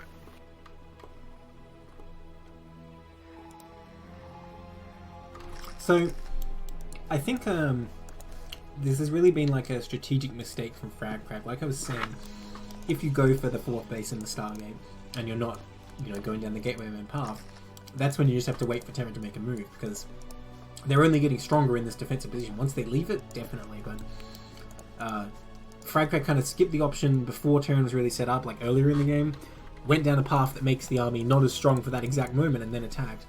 I think maybe it was the double drop that triggered it, because FragCrack was saying, okay, well, all your units are over here dropping, surely you're weaker, which makes sense, but I think tactically it made sense, strategically it did not. Yeah, like there is, if you look at Terran main, there's not a lot of coverage of turrets. There's definitely opportunity for recall, but I think this is why 3-base Arbiter is so much more popular, because you can get you that power unit so much faster to actually be relevant. Yeah, I mean, there's definitely advantages just like powering on gates for a bit. Like, if Terran does try and expand too greedily, or like they're coming for a push, you're definitely better off than if you're attacking Arbiter, but as you say, there are drawbacks too. Surprised, and I'm trying to figure. I don't know this map well enough. Is that pylon at the mineral link across Nexus? Nope. There is room. He's just not taking it. Like that feels like it's opening. It felt like the opening of a little more gateway, man. Getting that extra mineral income to really like get you those zealots, get you those dragoons. I'm very surprised that Nexus still hasn't been taken. But taking up to Arbiter and getting storms, gas is going to be useful. And look how many zealots are already in his army. I mean, I think gas is definitely a good resource too. Not money from this one either, though. Thing is about this base, I don't know if that actually factors into FragCrack's decision making here though, but it's very harassable by vultures. I swear, like every TVP I play on this game, I kill at least a couple probes there. So I mean, if you're in such a position that you just take these faraway bases without any hassle, it might actually be better. Of course, Protoss does want to mine this eventually. See, this is the Protoss player after. Alright, that's cybernetics core. It's spinning. It's upgrading. Oh, are you kidding me? Oh, oh, the halfway. I will say, true late game. I will say, I'd rather if the fleet beacon was in a more hidden location, but nonetheless, I think it's a fine move to do. I suppose it makes sense when he knows he's failed this attack. You know, he's not going to have any opportunity to deny Terran's 4th base just going up here now. Planning for the long game, I think, is smart. Now that said, I'm not so sure about carriers on this map necessarily, but I guess we'll have to see. I don't think I've actually ever seen it outside of that one ASL game where I think the Protoss kind of died before he had carriers. Actually, wasn't there one like Protoss won with carriers? I don't remember. 100% sure. But if you look at some of the terrain, like there's that high ground pod outside that mineral only the Terran took. There's definitely some elevator changes I think you could abuse a little bit, and even just the fact that you're taking a slow moving Terran army and you're forcing them to either get out of position or at least like they're maxed out route. There's no Goliaths. Like you can like really kind of get a sway where you're forcing Terran to adapt. Oh well, I don't know about this. Terran coming up with only like half their army, by the way. Not just what's getting on top. The tank's sieging in reasonable time, but the storm's going down. Oh, that's a lot of damage. And again, there's heaps of Terran army in the back here not participating. Here it comes now, but I think it's too late. This Terran army's already been thoroughly crushed, really. So many tanks falling. Big reset of the units here. This is exactly what Protoss wants. This is not much strong enough. Oh yeah, Protoss can bust this, I think. Oh, especially with storms. I mean, you wouldn't think of it. Storm's just so good at busting tank lines. It doesn't seem to make sense, but it works. Oh, that was a really unfortunate storm. I don't know how that only hit one tank. Okay, it looks like Protoss will be repulsed here. Running out of zealots at the critical time. Did you see that Templar of Dragon Mine? That was friggin' Tassadar right there. I can't believe it. Templar of Dragon Mine. You don't see that every day. Terran's still setting up this containment line with turrets, by the way. But yeah, the tank count getting all reset. I'm not so sure about this for Terran. That said, Protoss trying to transition into carrier, although he hasn't really invested anything into it yet, might give Terran a window if they just keep rallying. Because yeah, like this. The moment you said Pros has invested, that second Stargate gets made, so you're Of gonna course. be able to Nice D-Matrix. I was just about to say, if he D-Matrixes, he can actually beat this army, and he did so. Oh, double D-Matrix. But plenty of reinforcements coming out of the gateways, so Terran will be pushed back from this location. coming through. They don't care. They're gonna be cleaning this up pretty good. And I'm actually curious to see like what's going to be a plan from here. I mean, Terran's got that fourth base very established. They're feeling good. Factory count's looking good, and it's just like, how do you know what to build at this point? Like, you gotta get some scouting info. What is Protoss trying to build? Terran already on +3, by the way, and Protoss only on +1 weapons. The thing is, I would say normally when you have that kind of engage as Terran, you have to kind of sit back and build up again. But since Protoss does not have that many gates, and like they're not committing to gates and arbs here so much, they're going for carriers. It's actually kind of working. That Rem's just rallying, and I'm thinking maybe he can push his way forward here. The problem is stasis complete? I didn't actually see him research it. I think it is because he's coming in right now with an arbiter. Yeah, it got researched a while. Oh yeah, he's about to do it. Boom! Great stasis there. Oh my god, that drag! I killed like 7 vultures. Vessel falls. Ooh. Move forward from Pro. Oh. These stasis hitting, like each one hitting a couple tanks. It feels good to like slowly things down. But I don't think Rebs complain about the opportunity. The SCV moving to the bottom left, going to establish another base. And if you keep trading units in the middle of the map, I don't think Terran's complaining. Well, I don't know. It doesn't feel good in this kind of scenario as Terran, because what you always want to do is build up to that like invincible maxed army. I mean, look, this is another very educational game, I think, because it shows that like small amounts of tank vault versus small amounts of zealot goon is fine, except arbs just make everything so much more difficult. And you need to be starting from like a position of like Terran OP with like 20 tanks, and then stasis like equalize it, instead of being like from an equal position and then arbs just screw you up completely.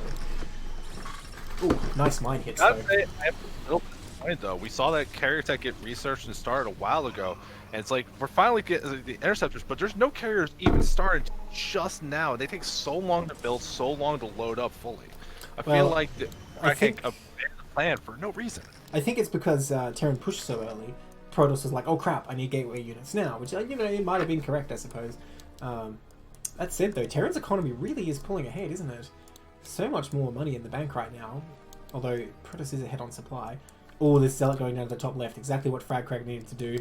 And, you know, I don't think that's going to be too hard for Protoss to shut down. Like, whether you recall it or you just send a football team over there, it's going to be pretty tough for Terran to do anything about mines on the map already. Yeah, I think that one Zealot wants to slow this down. He's the quarterback, I guess. Okay, so a lot of Arbiters still out, by the way. I don't think Remlor has actually killed any of them. If you get a bunch of carriers out and you still have a couple of Arbiters hanging around, it becomes basically impossible for Terran. Yeah, I really do want to know. I keep looking at this Terran main. I'm like, you got these arbiters, you got these recalls, you're going a lot of gateway units, and there's a pile of factories and a nice brick with no turrets and no mines. Just like, staring at it, I'm like, just do it. I'm gonna send you the mental energy to do it. There's one mine. Look, there's like 3 mines. If you recall all those units and put them on a move command, yeah, no, probably not. Probably wouldn't do enough. So Terran trying to license mines on the map. Protoss just wants to ensure he doesn't get that bottom left. I don't think he's aware of this 3 o'clock, but I think with carriers out, you don't really worry about that so much as Protoss. Because that's the kind of access you want your carriers to advance upon, like, towards the Terran main. Say carriers, but right now Protoss is maxed out. He's adding on more stuff. For carriers are actually relevant. Right now it's just one sitting in the base building interceptors waiting for its opportunity. Well, this is what happens when you do carrier switch. Like, the Terran, like, you send in your units to die because you need supply, and Terran's like, yes, I'm crushing him, and they push forward, they kill like 1 base or something, like, yes, I'm gonna win, and then suddenly like 6 carriers show up and you're like, oh, this observer's gonna see 3 o'clock, and Terran has nothing over here. In fact, already the football team's on its way, so that is going down. I gotta just address it. You keep calling the football team. They are. Generally, do you guys play it? Not the same as you do. Look, maybe I'll talk about that when we're at the start of the next game, alright? Remind me, because this is not the time. With this Arbiter coming in here, not a bad stasis, not bad. And that Arbiter's going to get away, so I'll take it. He did bleed some Zealots, but like I was saying, Protoss actually probably wants to lose some army, or he does lose that arm. Unfortunate. This is a big opportunity. Look at all these angles Protoss going to... Oh yeah, look at that flank. Zoom in right out for this. That's sick, actually. Unfortunately, the Zealots from the right kind of just hitting mines, but still coming from like two directions on the left there was really good. And we can see how effective it was. Everything stasis. Yeah, that was a great engage. Terran nightmare right now. Mine's getting dragged onto everything. The only detection's also stasis, so these armored units are just... The carrier is revealed. I say the carrier, not the carriers. Oh my god, he's making a scout. Is he just saying, like, I've already won, get out of my game? Hold on. He's building it. I don't know if it was a mistake. I ask you, who's the real meme lord here? I see it. I hope to god he uses it. Watch his ult's coming down. Oh, this Protoss army, I mean, this Terran army rather will be cleaned up, I think, even with this small Terran force. I mean, Protoss force. Keep getting it mixed up. See, guys, deep down we're all the same. Protoss, Terran, Screwzerg. Oh, and that's it. Game over. We're assuming ally chat. We're going to assume the best. That's right, that's right. He put it in ally chat. Maybe that one was top spot, but I didn't verify him. Like, looking at the money at the end of that game, though, we saw the bases, a lot of them were mining out.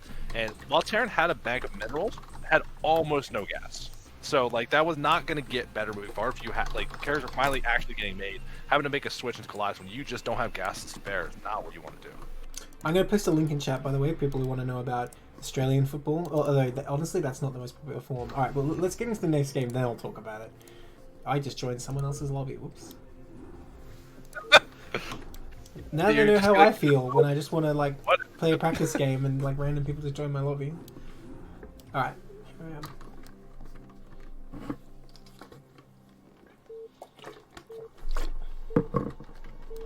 Scuzzy wants us to cast snipers. I don't know how to play snipers, so casting it probably not so good either. So fast. Alright, in the top right, in the orange, we have Teddy Bear playing Protoss, and the top left in the teal, we have Fragcrag still playing Protoss. So, good old PvP. I'm still thinking of Terran. No Terrans in here. You get your team anything out of here. Okay, so let's talk about Australian football then. Oh, tier 16, nice. By my standards, that's pretty good. Pretty, but I mean, PvP's very. We can talk about it later. Tell me about your Australian football. Right, so there's like two main kinds. There's like rugby, which is pretty similar, I think, to Gridiron, from what I know of Gridiron. You know, you're trying to get the ball up the field, get it to the end zone, you score a try, right? It's simple. Oh my god, it's a try. No. Yeah, it's a try, because then you have to convert it. It's rugby similar to football before they passed, so like 1940s football. Yeah, you're exactly right, because in rugby, you cannot pass the ball forward at all. If it's like 1 centimeter forward, it like goes over to the other team. Like, it's black and white when you watch them with like it's old school football. You gotta catch up. Right, well there you go. But then the other kind that I linked in chat is AFL, Aussie Rules Football they call it, which is very different. I don't even know how to describe it. Basically, you can kick the ball anywhere you want, and you have to get it between like 2 poles for a goal, and like there's no rules about like, you know, going backwards or forwards or anything like that. And the field is very large, like it's an oval, so it's a lot more spacious of a game. And if you catch the ball after it's kicked a certain different distance, your opponents can't touch you. So that's usually what they try and do. You just try and like kick it far enough so that your teammate can catch it within striking range of the goal. And honestly, AFL at its core is about 2 things: how far you can kick, and catching up with the other guy and tackling him, which, you know, probably most rugby is, or football. All I heard you pitch was, yeah, this is football where punting's the best option. I don't like it, so we're gonna talk about pros. All right, fair enough. Oh wait, no. Tell me one thing. In this American football, how much is a field goal worth? 3 points. Oh really? Wow. Try would be worth 6, and then you get the bonus after. Interesting. Oh, actually, no. I'm still not done talking about it, because Americans get armor, don't they, when they play football? They get protection pads. They don't get. They get armor because they can't handle it. Protection pads. We don't use that. Give us a mouth guard. We're good. That's all we need. Talking about pros. I need to breathe. Like, all right. We've talked long enough that now we're on to, like, at least they both have a cyber, so no one going for any proxies. But we do have a mana pylon here. Wait, no, that is. I can't actually tell. It must be a teal pylon, right? Because there's no way orange would build a pylon there. Wait. What? No, no, oh my god. There's no way, I got right? nothing. There's no way, right? Look, to be honest, that doesn't slow it down that much. Like, if your opponent's trying to build a mana pylon, I guess you're better off having this pylon than a mana pylon, but still... Oh... Block mana pilots? That sounds suspect. Well, when you already I'm have not a saying zealot... that. Yeah, when you're already getting a zealot, I don't think you want to do this. Like, I don't... Oh, but look at this. Speaking of zealots, while this one's distracted, Frag Crag coming in here, getting one kill already. Very nice. And look at that mining time he's denying. This is already huge. Goon comes out. Wow. Oh my god. Okay, doesn't get a third one, but still, that's huge. And look at the probe advantage right now. Yeah, pretty substantial advantage, although there is definitely tech advantage from Teddy Bears. The Dragoon range way started and actually got the first Dragoon out. While Fragger was playing with the Zealots, he did delay his first Dragoon production. So You see what Scuzzy's saying in chat? Sorry to distract. Man, it feels like we're being transcribed some kind of meme video from. Hey, by the way, YouTube. can someone clip that? Me saying there's no way that's an orange pile and then it warps in as orange. Someone's clip that, please. Like that. That's just perfect. I regret it because I'm like, that doesn't make any sense. You must be right for once, but no. I didn't. Don't you know better than that by now? I think you should know.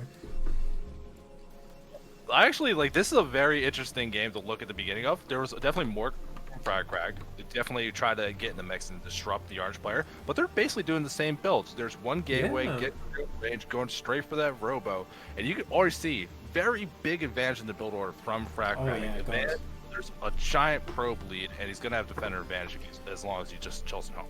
Yeah, I guess it all came with the fact that Frag Crag scouted first. He was able to send that zealot across, while Teddy Bear just kind of kept the zealot at home, chasing that probe around.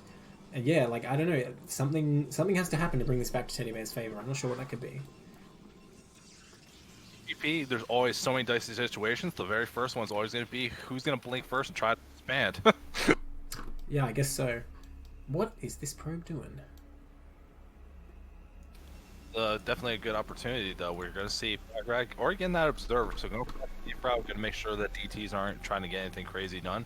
And we're seeing the same thing from Teddy Bear. So I'm looking for like this chance, like maybe they deviate, and we're gonna have some kind of opportunity where Teddy Bear can make an opportunity to get back in this game. But it looks like they are actually mirroring each other. It's just Fragcrad slightly ahead at every turn. So what is this teal probe doing? Is it looking for like proxy tech, or is it going to try and intercept a Reaver? Oh no! Oh, I see. He was just trying to sneak all the way around and scout. Fair enough. Ah, he's enough money. He can build a next his opponent's natural. No, okay, he does.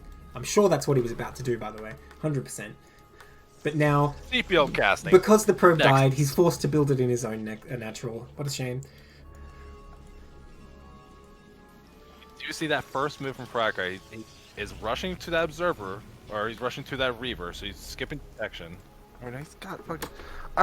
Why so distinct when they're the same build? It's like like it's driving me nuts watching. I'm like, no, the other one's gotta be reasonably close. It's just wild. Fragcrad is so far ahead. Like, Yeah. how is Teddy Bear gonna get back in this? Well, once again, this game is educational. It shows that, you know, how much the advantage of work is built up over time. Because I don't think either players executed their build badly. I mean, we've seen throughout the cast today, right? You know, this is high level. Everyone's really doing a good job with their openings and everything. Actually, I take it back. There was that one game with Teddy Bear that he won anyway, which I really think, like I said, strategically, there were mistakes. But other than that, like, everyone's playing real smooth. Teddy Bear in this game, like, other than the early games, looking pretty good. Honestly, I think it's actually worked out well for Teddy Bear being so behind that we're going both into 2 bases. Because think about it, if you're down, like, 4 probes out of, like, 25 or whatever, that's huge. But if you increase the number of probes to, like, 50 or 60 and you're still only down 4, that's actually not as bad at all. Not as bad, but the big thing that I'm really worried about, because it's not just that they're down. The Nexus was faster for Fragcrag. The tech was faster. He's adding on gateways, but he's just doing everything a little faster. And that does back up very quickly if you can get to a fight where you have one more round of production, maybe, or maybe you got the 2 Reavers in a shuttle, but while your opponent's still waiting on 1. Like, there's definitely big opportunities that don't sound big, but once you get in the fight, they mean the world. Teddy Bear getting that scout though, seeing the Nexus that's completed. So, well, you know, if you can get in there and, like, do something for sure, I agree with you. Fragcrack has openings, but the longer the game goes, the less the early game's going to matter. That's the thing. Ooh, double Reaver coming out. You're not wrong, but PvP, I don't know if it's the same with some of the other mirror matchups, but when you get into like a big and you're down, let's say like 2 Dragoons, that can snowball way faster than you think it ever should. Even Right. like when you're up to like 2 control groups of units, because like just focus fire starts eliminating things, and it really can get out of hand very quickly. But honestly, with these kind of fights, the first one's just gonna be who's gonna make that first attack, and whoever loses their shuttle with the Reavers first. That is usually the only thing you need to see happen when you have very similar armies like this. Well, that's my point exactly. Say Teddy Bear has 2 less goons, but kills his opponent's shuttle suddenly. Like, that'll be enough, won't it? Well, it definitely should be, but I think this is why. Oh, he wasted 30 minerals by sending that probe in. Thank God Reavers don't do friendly fire. Can you imagine? They probably wouldn't be used outside. Time, so yeah, that's true. That's a the fair trade-off. trade. Yeah. I was thinking if they did do friendly fire, their only use would be like proxying it and rushing it, like, you know, as Terran's 1 base proxy Reaver or something. You wouldn't ever use them in an actual composition. Well, that said, against Terran, usually you just like, dropping them in anyway. I think finally we are seeing a build deviate. We do see Firecraft starting to move out, but it has shuttle speed on the way. It's gonna be a while before it finishes off, but since that's such heavy investment for Teddy Bear can't come in here. You don't see it all the time. This is going to be a disaster if Teddy Bear commits. He needs to pull back now. Oh, he's going to lose those 3 goons for sure. Okay, he's going to commit even. Oh, that shuttle's so low. But the goons are diving forward to try and get it, and they do. So the Reavers are high and dry, but I think Teddy Bear might actually take this. That Reaver's still up, doing huge damage to that Scarab. One more. Boom, one more. Pretty close fight all told, actually. But it looks like Teddy Bear barely comes out on top, but he will have to retreat because of defender's advantage here, I believe. So that really was just a reset, wasn't it? That was a bit of a reset. The really unfortunate thing in that fight particularly, Firecraft dropped the Reavers on that little ramp, like saying like, oh, it's high ground advantage, we're good. But then the whole flew away from them, so there's no micro ability. They just got chipped away by the Dragoons. Wait, can Teddy Bear come in here? Surely more goons are about to pop out. Surely. Because Teddy Bear have a very swift rally there. Well done there. He's trying to get in here. I don't know. I don't really think Orange should actually do anything here. I guess you can get this pylon. That's nice. Free pylons. If you go south, you can be able to see that observer. And we're like I was saying, we're finally getting to that mid game where we can see a little bit of build deviation. Shell speed about to finish, and there's still Reavers being made, so Firecraft has an opportunity. But Teddy Bear about to finish the Citadel, so speed of Zealots are going to be on the menu, and then Storm will be there eventually. You know, I definitely favor Teddy Bear here if he can avoid any damage from these speed Reavers. Like, I think he has the spotting, right? He has this pylon up. He even has a probe down here. I mean, I don't know if he was going to take a third, or that's for spotting, but I think he definitely has the potential to deflect this, and if he does, going into Templar Tech first, I think he has a huge advantage. Yeah, and we're just production-wise, Firecraft trying to go a little bit more for some of the tech things, adding on that voltage, going to start getting the upgrades going, while Teddy Bear just leaning on, like, but if I have a lot of gateways and a lot of units, that's going to be able to carry me through. But we are seeing the Observer flying over into Teddy Bear's base, seeing that the path is reasonably clear, just a little bit of spotters to see if they want to make the move with that speed shuttle. Yeah, that's really fast. Someone in chat pointing out, like, Firecracker only on 3 gates up until now, whereas Teddy Bear has 6. So definitely coming in with that superior goon production, but with 2 Reavers available, unless they go off to harass right away, there's no way Teddy Bear can take a fight, though. Shuttle's still in production, though.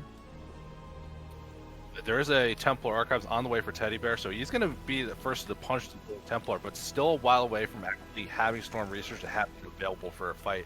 This is probably the last window Firecraft is going to have to where his actual supply needs to fight. Yo, I changed my mind. I don't know if he necessarily has to harass. If he can just win a fight here, I mean, that is a sizable army, but the Reavers do give a pretty good advantage. If Firecracker can punch through this army before Storms are out, like you say, because this is a long way away, okay, he's going to take 1 Reaver to harass, so never mind. That could also make the difference. Like, it's definitely possible to kill enough probes. Love this movement, not going across the top where it's, you have the Observer by that mineral only third. Oh my gosh. You're barely going to see it, but let's see if Teddy Bear actually noticed it. He did not notice. Oh no. My god. Okay, nice pull though. Very swift pull. Only gets a couple so far. Oh, but what is here to defend? What can he do? A goon's about to pop? Probably not. Oh, there's a cannon there. That helps. It helped drop. Oh my god. Reaver got so many kills, but 15, not getting picked back up. 15 kills in that Reaver. Picks it off 1 shot away from death. Can the shuttle get out? Oh, are you kidding me? Okay, he drops it. I don't know if that was a good idea. Did that get killed by a probe just now? I think it did. But that's enough. That's definitely enough for one Reaver. So now, Firecracker in the lead again, but still has that tech disadvantage. It's not enough that he's won the game, but it's enough that, you know, the Templar tech won't just win the game for Teddy Bear. Big fight starting to happen here. Lots of Dragoons, and some of them on that high ground advance. I think Teddy Bear has to pull back here and wait for that storm to supplement this army. Yeah, Firecracker definitely able to push out here. Templar's gathering energy already, though. In fact, I think Storm is finished. So he has one, but really enough Templars suddenly. Like, I thought he'd made a couple more, but I don't know where they went. Maybe he didn't. But yeah, actually, now they look at it... You don't want to go... Okay. Yeah. I guess. Now they look at it, if he lands just like one really good Storm on these goons, he might actually be able to win, even with the Reavers. And it might not just be one Storm at this rate. Third even coming up for Teddy Bear. Yeah, I mean, Storms are definitely a very powerful ability, but you still want that strong fight force. Like, Storm's meant to really supplement the damage, and you drop it where the shuttle is to really tell you what, sway some Fragcrank cannot come up this ramp. Oh my gosh, he's so eager. So good for Giants are weakening so many Dragoons here. Yeah, there's Reavers on the top side, but this is still a pretty good, solid spot for Teddy Bear. Let's see if he can actually kill the Reavers, though. Yeah, those Reavers getting great shots in, doing a lot of damage to those Speed Zealots as well. That Templar tried to tank, but the enemy units weren't even interested, so got killed by a friendly Firestorm. But now the Reavers are naked. Oh, great pickup. Oh, that was such a good pickup, getting one more shot out of that Reaver. I mean, he could have saved it. Fragcrack, GG's there. I'm surprised, because I think he maybe could have reinforced and survived. I'm thinking so, but might even just real. He had the observer on the base. He saw like maybe. Oh, of course, the third base. Yes, that's a good point actually. That's a good point. And he had the Templar tech. You know what? I take it back. It made sense. His opponent had every advantage. Well, it's like that's one of the things about Pro. It's so volatile. Unless you are really liking that. Oh, I'm about to die. You shouldn't leave because we saw that happen. Like it was like Teddy Bear looking in a great spot, and then that Speed Reaver came in and killed like 15 probes, and it's like, oh wait, hold on, we got a game again. You can make things happen so quickly. It's just like make them kill you, make them actually commit to the attack, because that's where all the mistakes will happen. When you overcommit to attack, and just eat one Storm or one too many Reaver shots, you overreach for a kill. You just can't get. Got to make it actually happen. I definitely agree that he didn't need to leave yet, but I do think he had reasons to. Like with that third base coming up, I think it was a fair leave. Let's not talk too much about it though. Alright, in the top right, we have Rem in the brown Terran, and the top left, in the teal Terran, we have Arya. Good old TVT, everyone's favourite matchup, I know. People in chat, tell me how much you like TVT, because I know it's everyone's favourite. I have something I gotta do. On the script, I'll be back later. It's not that bad. It really is not that bad. The thing I don't like what happens to DPT is when both players go, we're going for a big macro game, and both of them play builds that don't harass, and it's just like, let's split up the map and get comfortable. I'm like, I don't know how I can make this exciting for 20 minutes. Yeah, that's fair. Well, we'll see. I'm sure Terran players appreciate. But Tim mentioning it, I forgot to talk about it before, like the background for the starting soon screen and the cams. Yeah, that was a free-for-all that was like extremely laggy, and the screenshot was like, the one player had carriers, and everyone always hates who has carriers. He tried to come out with Goliaths and fight them, but like all of them got stasis. But that was a horrible game. As you see, it's turn rate 10, but it was still stuttering. I was a Zerg who got eliminated like right at the start. Well, not even eliminated. I had like 2 buildings left and a bunch of queens flying around, and I was just like trying to parasite everything. So about Polypoid and TBT, I don't think it's the easiest map to split because you can't build turrets at every point. If both players are going dropships, there's still potentially aggression that can happen. It has happened to me though. I've definitely played a ladder game where like at every turn, neither of us would dare to attack, so we did literally split the map in half and go for battle cruisers. Like an hour and 10 minutes later, I lost. I wish I'd just like charged in with my regular forces and like lost earlier. You're not pitching TV to be fun when you say it like that. Well, I'm just saying bad games can happen. I admit bad games can happen. That doesn't mean it's going to happen here. Sometimes it's very exciting. Seeing a bit of a build. Already, bit of a build divergence. Arya's just making SCVs. Maybe CC first, going for the extra greed. Yeah, it could be. On this big map, I think it makes a lot of sense. Now, I believe it's technically possible to put a barracks in the middle, but I can't tell you where. So you could definitely center racks, like center 11 racks on this map, which is very good against CC first. But I mean, what's the chance of anyone doing that? What do you think about this barracks position all the way to the left like this? Yeah, it makes sense because in TVT you're not going to keep it in there. You don't need SimCity. You might make 1 or 2 Marines and then it's off. So if you want to fly over to this base, where luckily for Rem, Arya is actually spawned there, it's actually the perfect position because it'll get there that much sooner. So you're Rem right now. You scout CC first. And what are you trying to do? Oh, I definitely try and make a bunker. I usually send a second SCV, try and make a bunker, but I don't expect it to finish. I just want to like pull SCVs and like maybe my Marine can get there and kill an SCV or 2. And then you just go straight into your own expand, get vultures and a few mines to try and contain. Ooh, that was really good that he got the first SCV, but it's such a shame that he lost it, because if you kill that SCV and then you still have your SCV left, you can deny this barracks for so long. But as it stands, it only gets delayed a little bit. But here's the thing. Rem's sending across more SCVs and a Marine. Like, a Marine is pretty good when you don't have any Marines. I mean, SCVs are a good unit, but SCVs with a Marine? Best unit in the game, obviously. So the thing is, if this is basically Rem's win condition, if a bunker finishes next to this barracks, like, I don't think Arya really has any way to come back. Unfortunately, didn't save any minerals for the bunkers. Gonna cancel SCVs right now, so SCVs are cut. Still trying to stop this barracks from going down. You know what, I think it might not even matter if it does go down. Arya's gonna have to bring a lot of SCVs out here to try and push these SCVs back. And look at that, there's the bunker. Okay, 1 more SCV coming down. I don't think Arya's really respecting this threat. We really need way more SCVs in this. Like, you can see Arya's SCVs are even outnumbered. And another Marine is on the way. Ooh, running through that slot there. Okay, finally getting started to pull it down. But look at that bunker. Look at that bunker, it's almost finished. Oh my god, a Marine pops out. Will he get in the bunker? Oh my god, he gets in. I can't believe it was so close. Now this is going to do a lot more damage. Now, I think these SCVs can clear it, but with 3 SCVs repairing, maybe not so much. No, that repair is too much. He's going to kill all this. He needs to kill the SCVs, and he's not targeting them. Oh my gosh, no, this is doomed. I think Arya's done, because he's not killing the SCVs, and these Marines are just going to kill all these SCVs. GG. Well, that's how you kill CC first, everyone. Alright, you know what? You sold me, TVT. There's tension, there's excitement. Like, it's not bad. Wow. Well played by Rem there. Knew what he needed to do and did it. I approve. I'm calling out the chat. I remember yesterday, y'all went freaking insane when there was a 4 pull in CVZ, but it's ever like, oh, it's a 4-minute TVT, we're good? No one's saying a word right now. Oh my god. To be fair, he did a normal opening, he's punished the greed. That would, I mean, it'd be the same. If I went CC first into the ZVT and the Zerg went like 12 pull and killed me, would you be excited about that? Alright, in the top left... Oh, wait, no, not in the top left, because I haven't changed the overlay. Now in the top left, in the yellow, it's Rem.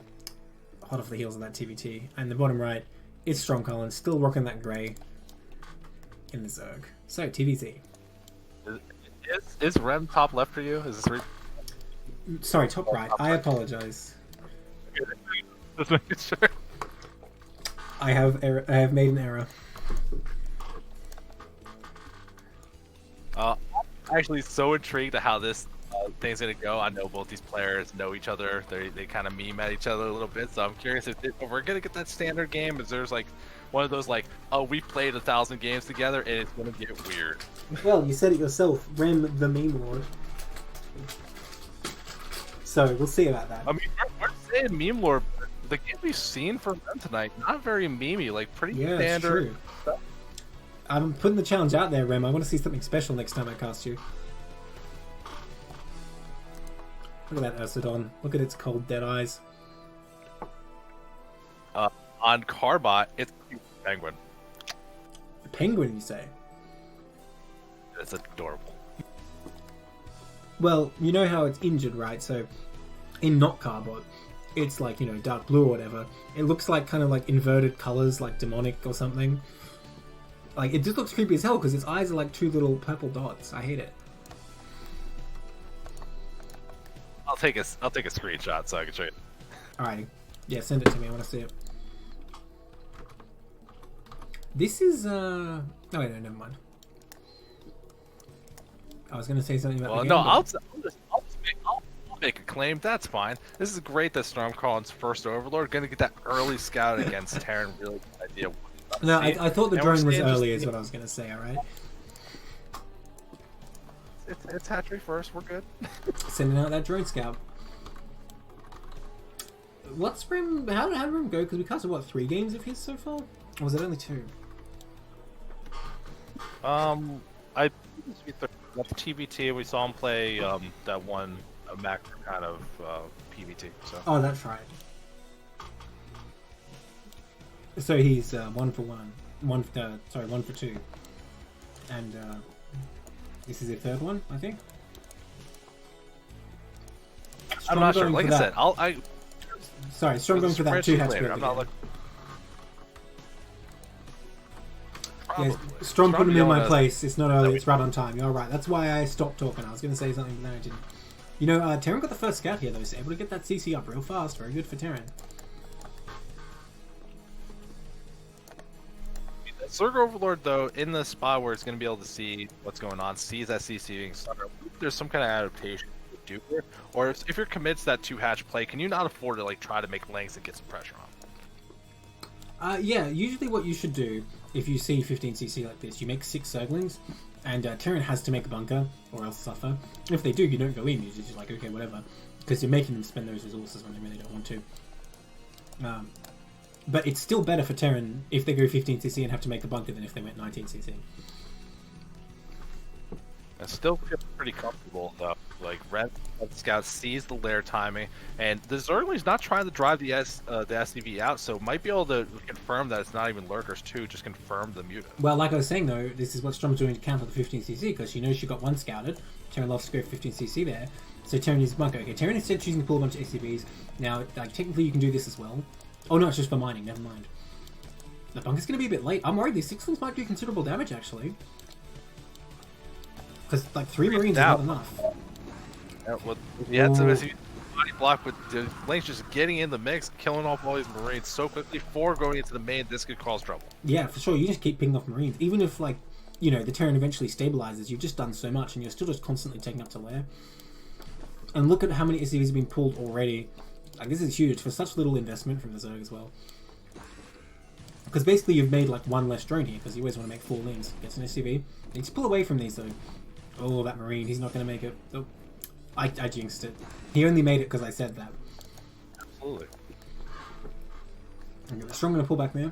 Lings being about to finish. So 2 lings can potentially pick off a lot, and more lings being made. I wonder if Strom's going to run in with more, because Terran's so distracted being in the main here. Another ling gets taken out. If he's suddenly shot with like 8 more at the natural, Terran's just going like, oh. Delaying that academy pretty huge as well. Because if you hit a sharp muta timing with this, okay, it does get taken out, but gets more receiving. If you hit a sharp muta timing behind this, and Terran doesn't have their stim and medics, they are so screwed. Meanwhile, we did back in the Zerg. Scout got killed before it got to confirm that there was a Spire. Lair did finish, and he didn't see a Hydrodeb, but never got back to the natural to really confirm, so it's just a guess at this point. So, Strong, I think, just making these 6 extra links of defense, not intended to go back in here.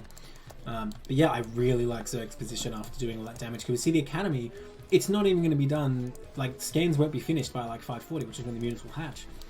I should say that, but slightly late, I suppose. Still though, I think Terran's very behind here. It needs an eBay like very soon. I hope that's going to be an eBay. There it goes. But there still might not be time. I don't think turrets will be up if mutas start morphing right away. And we see, well, Strom has not saved that many lava though. Strom has not been saved up for this. A little bit unfortunate. Maybe making the leaks up for an opportunity to get some damage done. Not really sure, but I think like what was the rule of thumb is like you start saving larva halfway through when the spire's being made. What I've been told is when the spire is 200 HP. That's when you stop using larva. That's what I've been told. I'm no Zog player. That's just what I've heard from people who are players. Strom prone again. We're going in for mute, and like instead of what we saw last time where it was a little bit delayed, rushing that +1 attack on the muter. So already kind of hard committing to this. And a scan the main does not see a spire. Needs to scan the natural to get an idea what's going on. Did you tell me, even though you don't play Terran, you scan, you see like 4 eggs morphing at once. Do you think you're going to be able to figure it out though? Yeah, but still, like I mean, the turrets are going up. Exciting. The turrets are going up, but I don't think there's time. Cats. Hey, you said don't spread misinformation. It'd be misinformation to say that Rem doesn't realize. Right, the turret's going to barely finish on time. And you know, maybe there's a weakness here because there's no Sunkens, and Rem's army's kind of snuck around here. If it can come in here, it could kill a lot of drones before Strom can react. Uh-oh. Looks like a good opportunity for the at the production facility, but the turret does finish just in time to repel that a little bit. Yeah, barely holding his Rem here. And look, this Sunken is not done. Just started, really.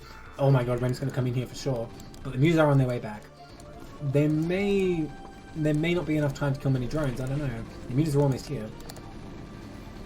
Fortunate for Rem, you saw Rem actually take the 6 o'clock punish instead of just rushing into the natural and trying to break.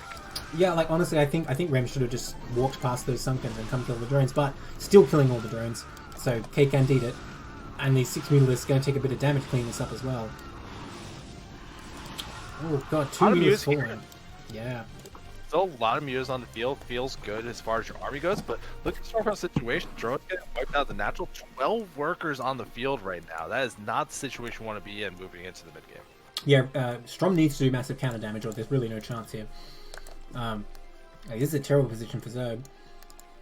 That's the vulnerability of these 2-hatch plays. If you don't get those Sunks out, like a stim timing can really just crush you. Okay, gonna go for 1 turret there, not quite gonna get it. Plenty of Marines there. No medics out though. Oh, there they are. Yeah, I think this is a pretty solid defense. I don't think there's anywhere Strom can really get in. I mean, you can always just continue making Mutalisks and trying to trade them, but it's tricky. Yeah, there might be an opportunity, especially when the +1 finishes. This natural line, one turret's actually going to cover it.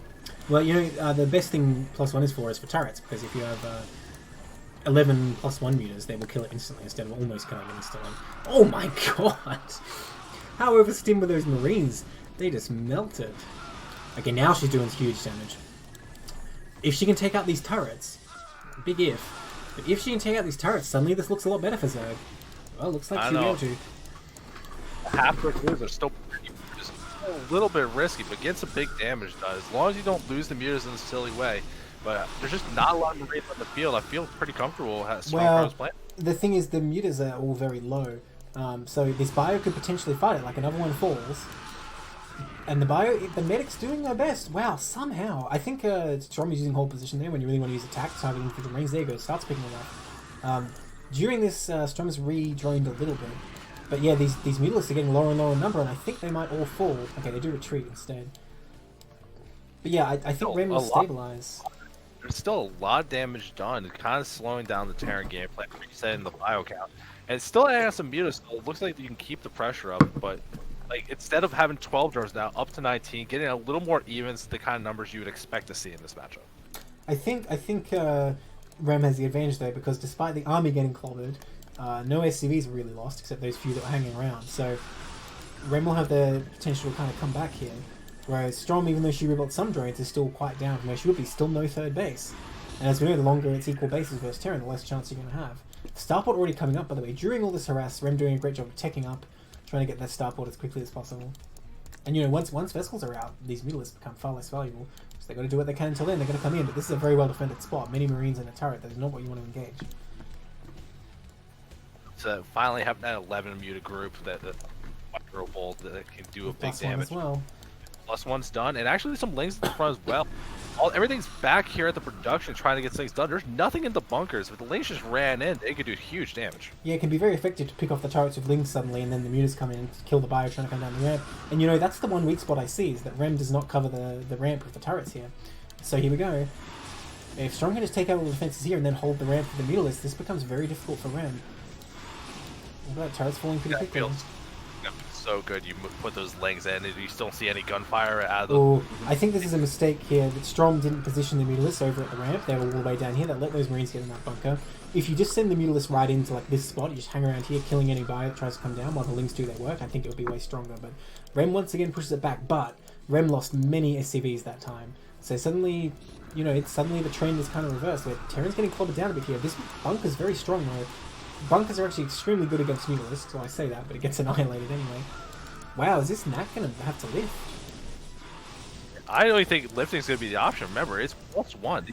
Destroy build so quickly. That's true, and again, there's no turrets near the ramp, so maybe it won't make it. How many Mutas there? 10 Mutas there. Oh, 12 Mutas there.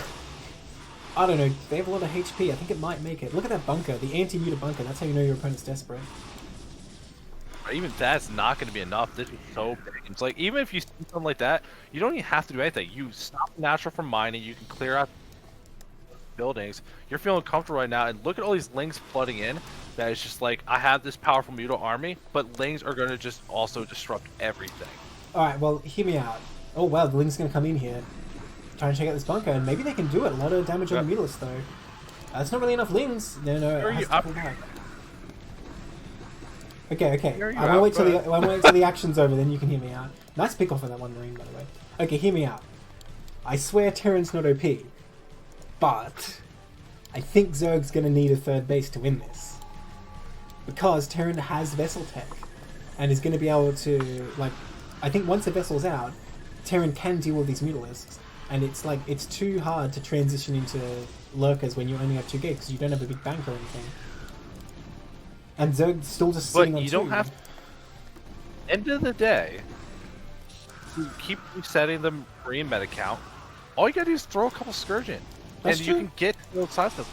Where do you hide the Science Vessel where it doesn't get under threat immediately? Lifting bunkers, this is such a dire situation for Terran right now. Actually, maybe you're right, Terran might just straight up die. I mean, bunkers exist. Okay, finally a Vessel is building. I was going to say, you could have been building a Vessel for a long time.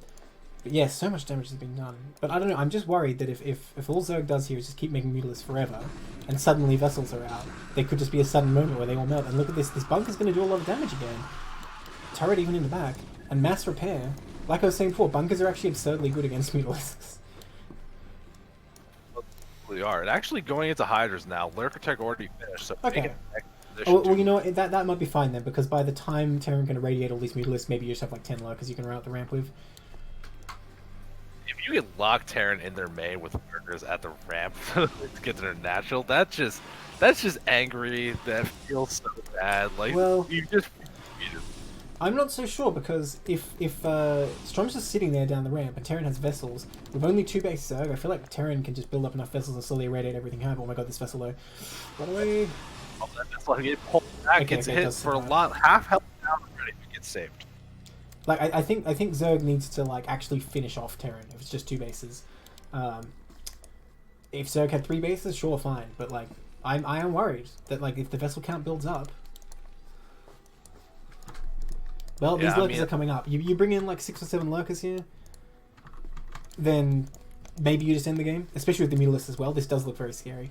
Second bunker wouldn't go on this, to be honest. Can't believe I'm saying that. Is Irradiate out? I think it must be. It just finished getting researched very recently. See, there's not a huge amount of drones back home. There's enough to produce off 2 bases.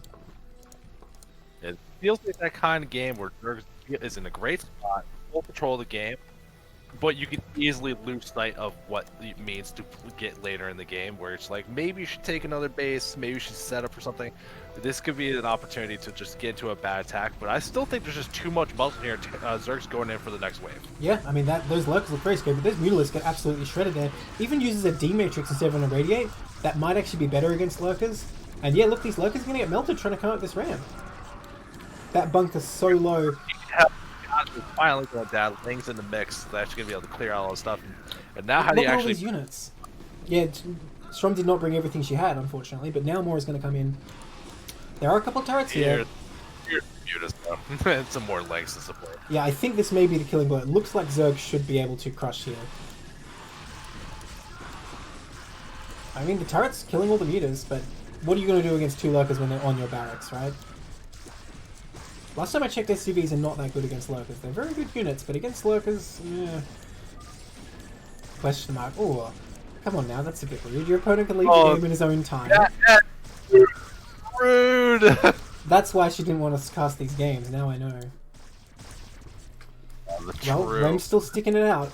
He's not giving up. But more Mutalisks coming in here. So much damage. No, Rem thinking long term. Reestablish the natural with that CC. Yeah, I mean, actually, you can start mining here with the Zerg's distracted, right? Well, lifting his buildings. He's like started over here, then he retreated over here, now he's going to keep retreating. If he hits the map edge, he might be in trouble. Understand. I think we're understanding what meme lord really means. Finally the GG comes out. Alright. Oops, I faded back. Good opportunity, like, there, found an advantage, really leaped on it, and kept forcing it. I thought there was gonna be opportunities where Terran would be like, "No, hold this, it's good," but just kept barreling through and it managed to smash that game up. Yeah, that's really the power of 2x Muta, if you can just get in there and keep attacking. But yeah, those 6 lings at the start, very smart when you're up against 15cc.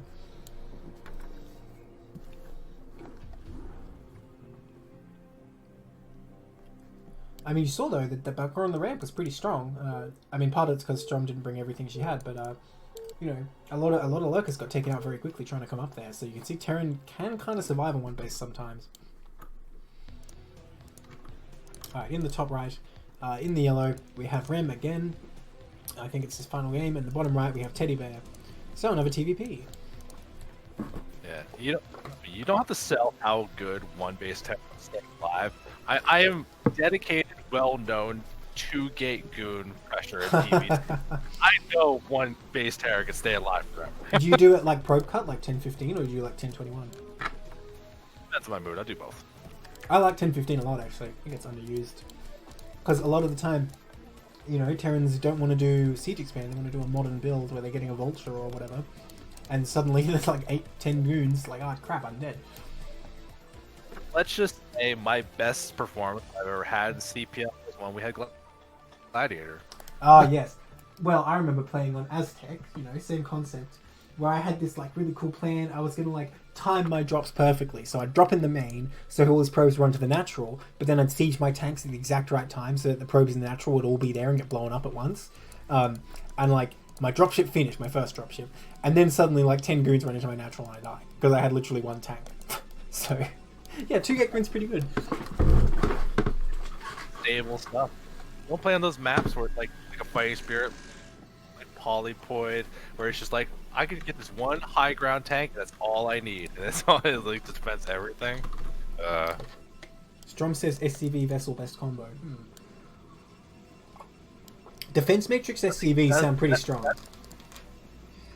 Vessels in general, the best combo. What the high utility vectors too. I think the best combo is Medics and Zealots. Okay, a combo's gonna actually happen. You can mind control an SCV. Only matchup you'd ever make a dark in is not Terran, because you might make it in Proton so you can feedback. You might make it against Zerg so you can Maelstrom. You ain't make it against Terran. True. Okay, say you're playing a 2v2, which I've actually done this, where I had Medics and Zealots. It was pretty great. Hey, did you know that in team games, your splash is always hostile? Like Reavers and Firebats, for example, will always hit friendly, like teammate units as well as enemies. No, I did not know. That sounds hilarious. Oh, it's horrible. Firebats just kill everything.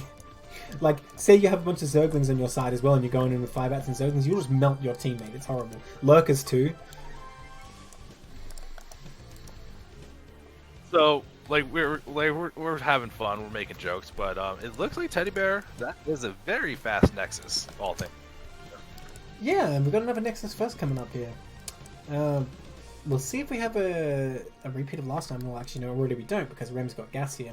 Gonna scout it just now. In fact, this was a double scout. Interestingly, I think Rem might have suspected this would happen, because already the Marine is being rallied onto the map blind, and a second one too.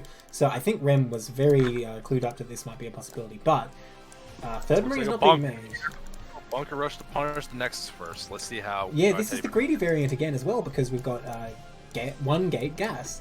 And like this is where like just a bunker rush is actually really scary. If you do the double gate version, bunker rush is really not that bad. But bring in all the probes. All you have to do is stop a Marine getting in there, and the bunker obviously doesn't do anything on its own. But it's almost done already. I think that Marine's going to get in there. Oh no! Oh, really unfortunate that SCV blocked. Yeah. So, but another one's on the way. But can these probes just surround it? Of course, the bunker's going to take a lot more damage before it can do anything. Or trying to get in there, but he's going to get denied and going to lose that one as well. Really unfortunate micro there. Rem loses both Marines for a game in the bunker and didn't rally anymore. Like, Marine production actually just stopped. Now pulling all the boys, but I think this is actually just digging the hole deeper at this point. Actually decides not to pull all the boys. Yeah, that was quite unfortunate. I think Rem's in a pretty bad position now, having lost all that money without any gain. That said, Protoss did have to spend a lot of mining time, and Protoss is still only on one gate. Factory's about to finish, but a Goon will be out definitely in time to stop a Vulture, I believe.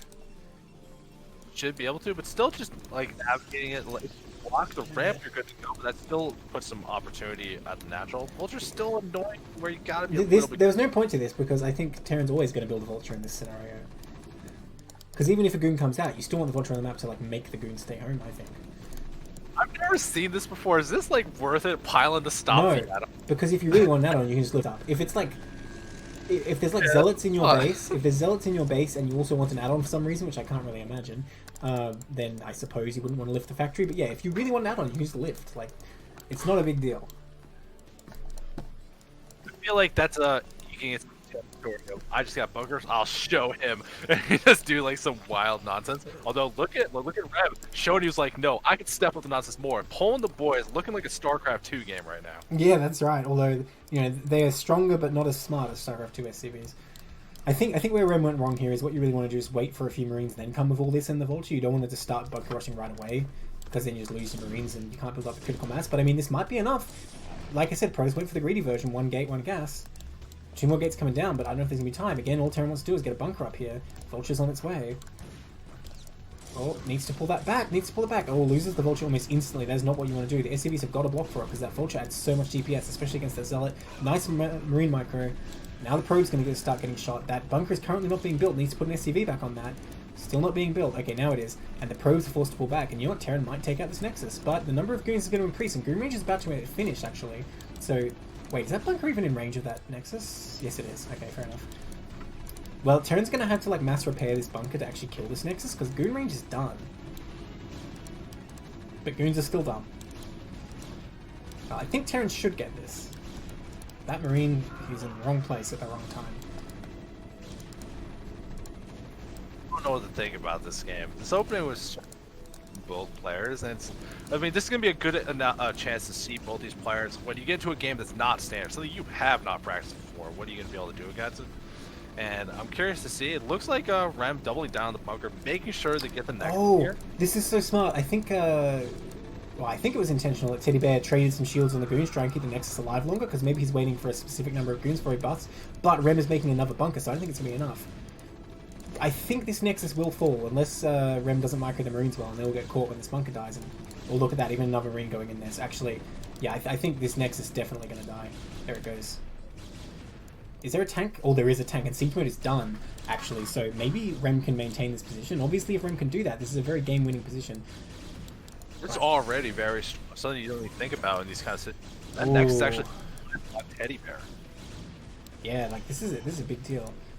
And now these goons are getting picked off. They're going to try and step forward. I mean, they'll get the tank, but a lot of them will die. And, like, Terran can just maintain the repair and send another tank. I mean, look at that. Look how much damage is being done here. Other tank already on the way. I do not like that. I think this point you turn and defend the ramp, get, like, Reavers or some kind of tech unit to help you bust out, but you have to play this one slow. Although Teddy Bear getting the Dragoons pass is going to cut off the reinforcements, but still, like, this is so difficult to actually play out of. To be honest, I think... Rem could actually just like unload the bunkers and come kill these, or at least drive them away so their tank can get in here. I don't like this though. These goons actually kill this tank if they react quickly. Will they react quickly? Okay, he does unload. That'll do the job. Yeah, that tank will survive. Alright. Going for that advice I was saying, getting that support peg, gonna be able to get that slow Reaver on the ground, crawls way out and busts his back open. But meanwhile, all this time, that CC is done the natural. We're not really doing much though, is it?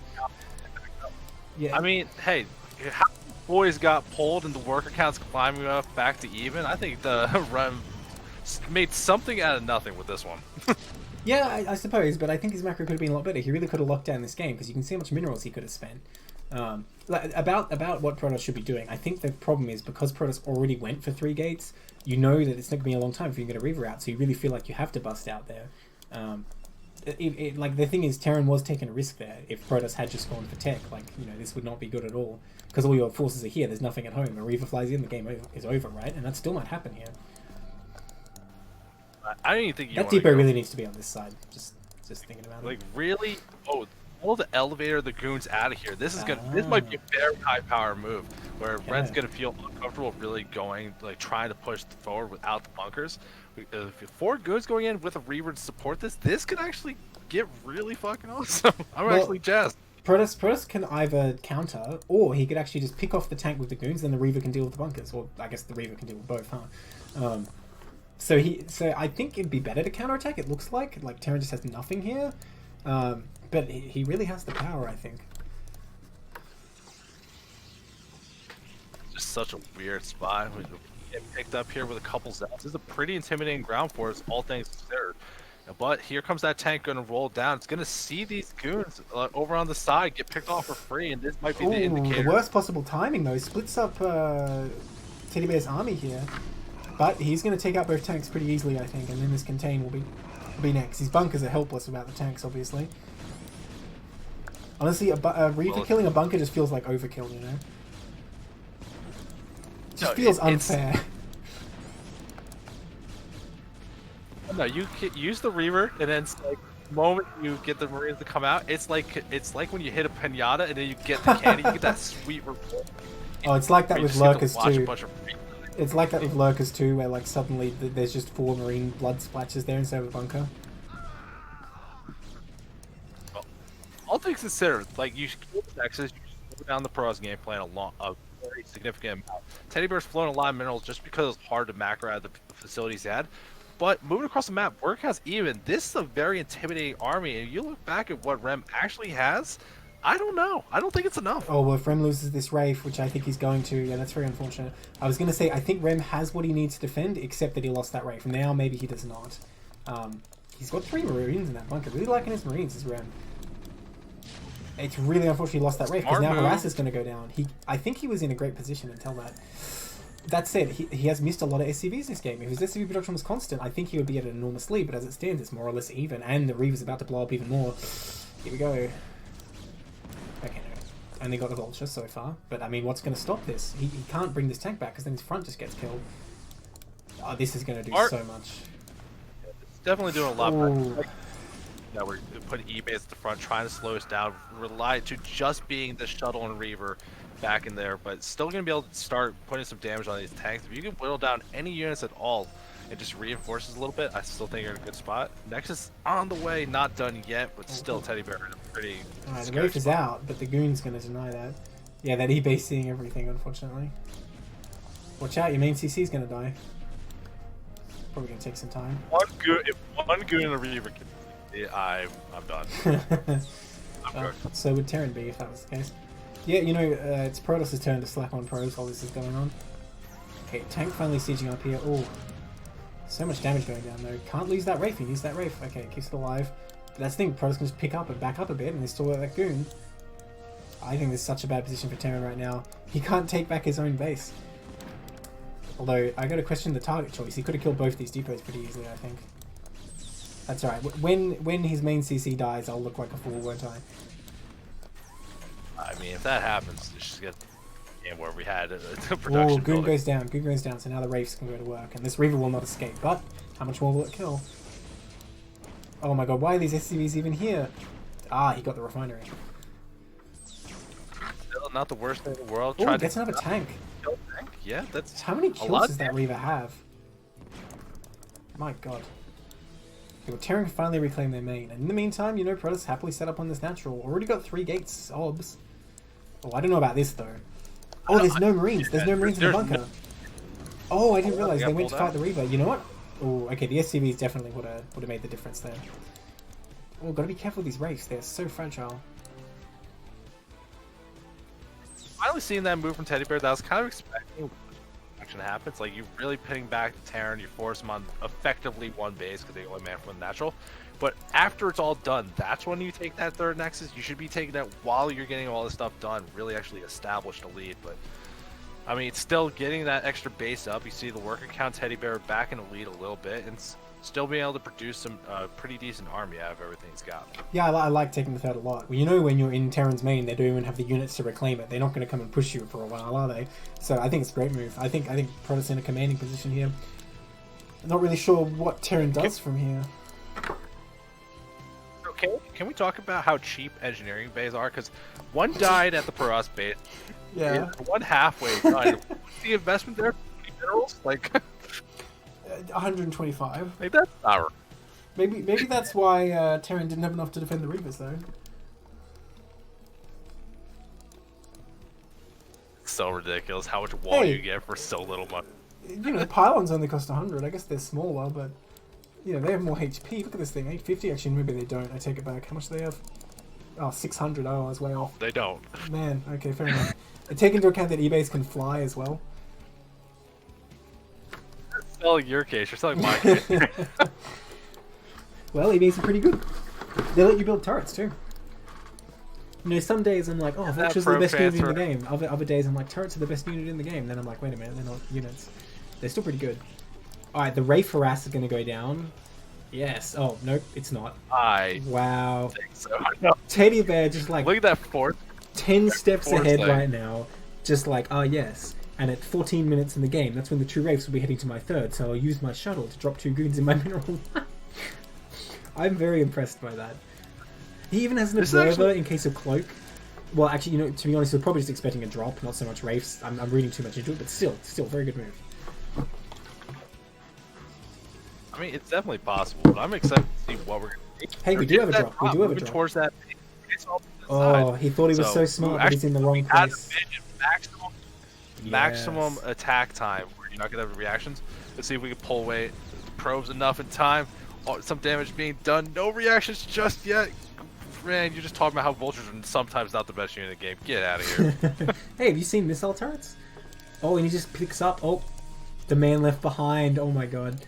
Yes, he can just drive out. No, okay, no, he's not going to make it. He kind of almost did, though, didn't he? I'm so sad these Wraiths didn't go in. I wanted Teddy Bear to, like, feel rewarded for this, like, you know, 4-dimensional chess. Like, anticipation at the third. I mean, they're fine now. I'm not sure what the plan is with them, but they're moving around to try to get something done. I think he just wanted to scout. I don't know if he scanned or he doesn't have scans. No, not yet. Another CC on the way, though, looking like it's in position to take that mineral only. So after all that craziness we had in the early game, this game looking kind of typical, where, you know, both players getting their bases up, this for us a little bit of the supply lead. The tech is where it should be, just, you know, like 5 minutes late, but like yeah. This is I'm surprised this game is looking so normal.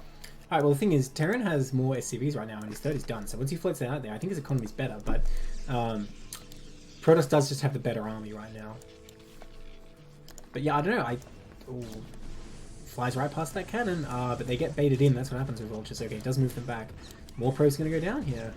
Nicely done. This feels so bad. And all these great steps, making it a nightmare to actually get to these vultures. Yeah. Well, what you do here is you just pull the probes away. You don't let them stay here. And you know, that Zealot's not going to do it. It even pulls back one vulture. Getting so much value out of this. Look at the Observer and the dropship just chilling up there, by the way. Oh my gosh. You know, I think Rem's done it. I think he's caught up after all that craziness. Look, the SimCity Dragoons are so dumb, he had to actually drop Dragoons to go kill these vultures. Okay, well, definitely could be a better SimCity then. Fantastic SimCity for production, but not for getting back to your minerals to stop. Well, once again, we see the one long column of gates, which Teddy Bear did in that PvP as well. Or was it PvT? No, I think it was PvT. I don't know, I don't remember. Look at these 2 Wraiths, by the way. If the shuttle flies over that one location, they're going to regret it. I'm a bit worried because Rem has so much in his natural. Okay, he's going to move it now. And his third seems a bit exposed, and you know, Protoss' army is formidable. I believe Zealot Legs should be done. I didn't see it, but I'm pretty sure it's finished. What's this 4 Dragoon drop? I don't know. Oh, it's for the dropship. He's going to finish that off, which is quite good. Get it off the board feels good. That from Terran getting established here, and there's still like a decent amount of units we're seeing from Rem, like kind of getting to a pretty decent spot. But I am a little bit concerned because with everything that's gone down, how everything's going, the upgrade is definitely slow right now. 0-0, Purple's gonna be very delayed to get any like really critical mass of anything. Well, you know, Protoss doesn't have any though, and because it was such a wild start, I think Terran's doing all right there. Do they have Science Field or they do? So they can start +2 right away. I think with their relative positions in the game, Terran's doing okay with this. And the thing is, Protoss has no tech. He has Reavers, that's a tech, but no Stargate. So if Terran just keeps building up, like Terran gets to maxed, and all you've got is Zealot Dragoon, like that's pretty goddamn hard for Protoss to ever win, even if you don't have +2 or 3. Protoss has got the greatest tech in history, a bunch of speed shuttles. Like this is like 3/4. There's like this might be like some really crazy kind of bulldog to break whatever tank front happened. This could be very effective if it's executed well. Oh yeah, I mean these two Wraiths certainly are enough to stop 3 speed shuttles. The thing is, if Rem realizes there's a bunch of Goliaths with his army, like it's really not enough though. Oh, look at this, he's gonna kill this probe, or is he? Come on, man, you can do it. Make those Wraiths useful. One of them has 2 kills. What on earth did it kill? Like, oh, 1 shuttle, 1 Reaver, wasn't it? Oh, fair enough. Oh, the cannon's up. The Wraith's time is over. Oh, he's gonna send the vultures. Nope, he's not. Yes, he is. He's doing that thing again. Silence. At least silence. He'll go. Exactly. All about. He's thinking about it. Yeah, but no, this worked out pretty well because he scouted with the Wraiths to send the vultures in, and now theoretically he could pick off an observer if Protoss trying to get through these mines. I love this, placing mines and then going to the main. That's exactly what you want to do. Although the cannons are building, so the sooner he goes in, the better. But those Wraiths have to move. Actually, this is like building a spore under an overlord or something. Like these Wraiths just have to run. No, hit the cannons, you fool! Don't send the Wraith in, he'll die instantly. Oh, he just cancels the Nexus.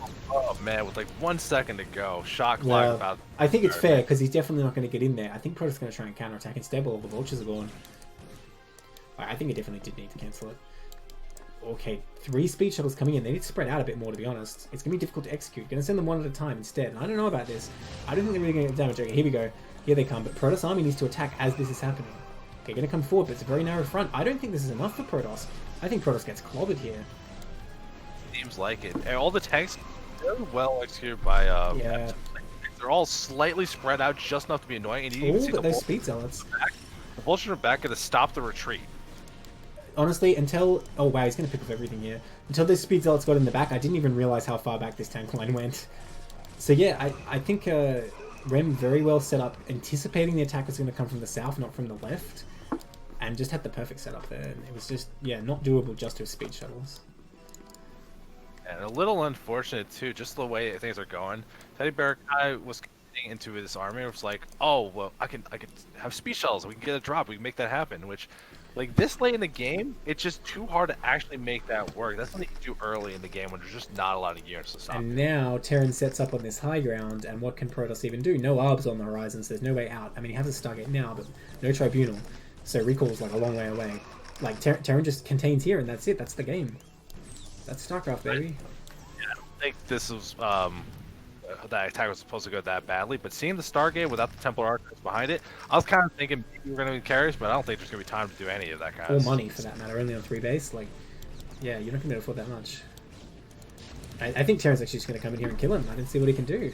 I mean, we still have a speed shuttle, but you know what? For 1 shuttle, 2 Wraiths is not bad. If he targets it. There we go. Yeah, it's going through here. You're trying to get in the back. They're trying to get some stuff done. It's going to take a kill that tank that had dropped. Those mines wanted to go off, but the vultures just killed it too quickly.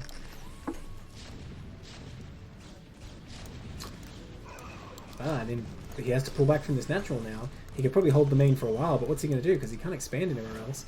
And you know, Rem's already got his setup. Presumably he can expand to a 4 pretty soon. +2 for Terran, not far off finishing. I don't know. I thought about this early in the game when the Pros lost their natural, and then took it out and made it. GG. And yeah, wow. What a comeback from Rem, really. I think he was in a pretty bad position, like at 2 points in the game, and like you said, he made it happen both times. That game is like textbook reason. Do not leave games early. Make them finish the job. For sure. Yeah, great defensive setup by Rem there. And that vulture run by, that triggered that whole series of events, right? It feels like it. It's just like attacks. They felt like they were doing so much damage, but Rem just holding on, just barely enough to stay in that mix. It like got it done. All right, in the bottom right, in the blue, it's Arya versus in the bottom left, Frag Crag in the peach. Another TVP coming up here. This group had a lot of talent, and I'm not complaining. Like personally, I know like StarCraft. Everyone says StarCraft TVZ. That's the matchup. It's StarCraft. That's essence. People do say that. I think it's actually PvT because StarCraft as essence is not a game. It's a game about getting a bunch of money. In PvT, both races get a lot of money. You go into a big kind of macro game. Yeah, I don't know. It's hard to think about. We forget sometimes that to the outside observer, things are quite difficult to understand. I think TVZ is fairly intuitive because it's like, okay, the Zerg are the bugs, you know, they're running around with their numbers, and the Terran are the hapless like infantry trying to survive when Zerg has all sorts of horrible things to do to them, and Zerg's always trying to like ambush the Terran and catch them off guard, right? That makes a lot of sense. But TVP, I think, to a non-StarCraft player is a bit harder to understand because it's like, okay, Terran is the defender, and yet Terran is also the one pushing. Like, it's not quite as simple. Actually, I don't even agree with that, because if you think about ZVT, the end flow, where it's just like, all right, Zerg expanded, they can't do anything. They get mutas, they have a window. They got to pull back. Why did they pull back? They're getting lurkers. They got these lurkers. What are they doing? They're waiting for swarm. Like, it's kind of this ebb and flow that wouldn't be obvious if you don't really understand. But that's the thing. That's the thing. If you get far enough that you understand like timings, the timings are very clear in TBC. It's like, okay, like timing 1, like the Lings are out. Timing 2, Lair Tech is out.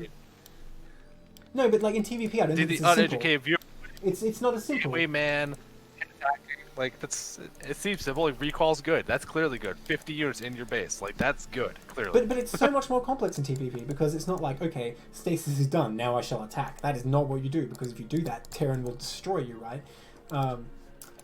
It's not like, siege mode is done, now I attack. That's just not it, you know. Whereas in TVZ, it's like, okay, well, Stim's done, maybe I'm attacking the Zerg natural, or like, mutas are out, I'm going to the Terran base, you know? Swarm is out. It's very obvious when Swarm comes out, like, how much it changes the game, whereas, like, when Recall finishes, is that when Protoss wants to use it? Probably not. I don't know. I think both matches are definitely good, but I love watching this, especially this matchup, because I feel like it's so easy, it's so safe to get into a mid game for Terran versus Protoss from both sides. I mean, like, and at the same time, I agree with you, but at the same time, you know, there's definitely options for both players before that as well. Absolutely. Unfortunate like, not getting that first scout. Meanwhile, Arya did get some. Well, no Nexus first this time. So not going to be as dramatic. I think that was a. I think that was a special from Teddy Bear. That's right. You know, I think maybe TVP is a good flagship stable matchup, I suppose. Because, like I said, there's options to kill people early, but it tends to be easier to survive compared to like PvZ. Obviously, you know, Zerg has a lot of things they can do, and TvZ, I feel like there's things on both sides that end the game early quite often. Yeah, and that, they kind of showcase the risk of going all in as well, where it's like if you go for a big early game push, it's like, oh, this might kill them. If they hold it, they probably won. yeah, right. Well, can we both agree that PvZ is the hardest matchup to understand? I can understand the wall. Yes, of course. I don't think I understand PvZ at all to this day. For you don't have to. It's alright, that's why we have the rhymes. I can't remember what the one for Zerg being on equal supply. Oh, yeah, supply is the same, Zerg wins the game, that's right. That helps a bit. Okay, we've got an FD coming up from you, by the way. Before you can criticize my rhyme, let's move on. Oh, maybe I can come up with one of FD. No, I'll think about it later. But we're going to come out with a bit of a push here. Now, this is complicated by the fact that Protoss has this high ground in front of their natural, but if Protoss can kind of get pushed back before they can react, you get in there, you can do some damage. And we do see Protoss going for a 28 Nexus. It didn't cut any goons. I expect that Frag Crag will be fine here, but this will give Terran the opportunity to get some mines out on the map. Oh, strong FD? He's going up to 7 Marines at least. Ooh. Still only 1 tank though. Is that the difference for like a strong FD? I thought it had 2 tanks. Yeah, usually. But it's just that normally you only make 6 Marines, so I guess just call it FD with 7 Marines. For whatever reason. Slightly strong FD. Well, I'm actually a little surprised. I always, like, expect when you do that to grab at least a couple of the boys, a couple of the SDs. Yes, at least one, I think. You get the repair on the tank, something that's just like this is just kind of strong units that get hit well, but the Dragoons try and slow it down. This is what you need to do here, but you gotta look at this high ground. Look at this high ground though. You can get such good damage here. Needs to be careful though. Like if single goon goes down, it becomes a bit scary for Protoss. But so far he's kiting very well. But I mean, this is kind of the expected value, I think, for Terran. Just pushing him back, you expect the Marines to die. If you lose that tank, it looks bad, but oh, he's going to go right in. I don't know about this.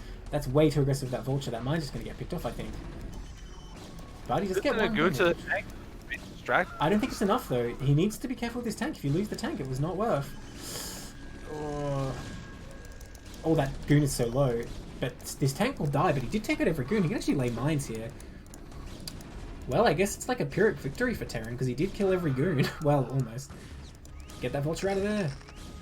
Oh, could have saved that Vulture, but nonetheless, still worth 1 Vulture from 1 goon. And you know, Terran getting his expansion up, another Vulture coming across. But more goons should be popping. I think we can take a moment, like, all the units got killed down, the attack gets settled, like, both players starting to get their expansions up, and that Dragoon blocking the ramp. Oh, didn't get down in time for those mines, though. That's pretty huge. Can deny mining here now. Get it? Mining? Mines? Actually, mining? Get it? I'll gonna make... Oh, what the? How did that mine die? Did you see that? What just happened with that hit once while it's being laid. Oh, right, okay. It's not just like Phoenix right there or something, doing like 40 damage. Dude, I wish you could make those hero units sometimes. Their stats are ridiculous. You can play Warcraft 3 anytime, dude. Ah, they have like spells and things though. I just want a stronger version of the normal unit. Less complicated for my smooth brain to understand. Okay, so Fragray is going to take a super fast third here. I think that's like his response to FD.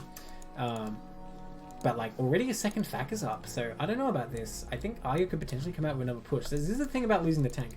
If this tank was still alive, Arya's going to have like 3 tanks pretty soon. The 3 tanks can come across and be very scary for Protoss when you're going for this such a fast third. I don't think this push is actually going to happen. You already see that. No, armor. it's not. It's not. Yeah, it's risky, but I think it was like a good decision here that you just like, I think Arya's going to chill out. You go for this big attack, you lose everything. Not a lot of players are going to go for second round of an attack.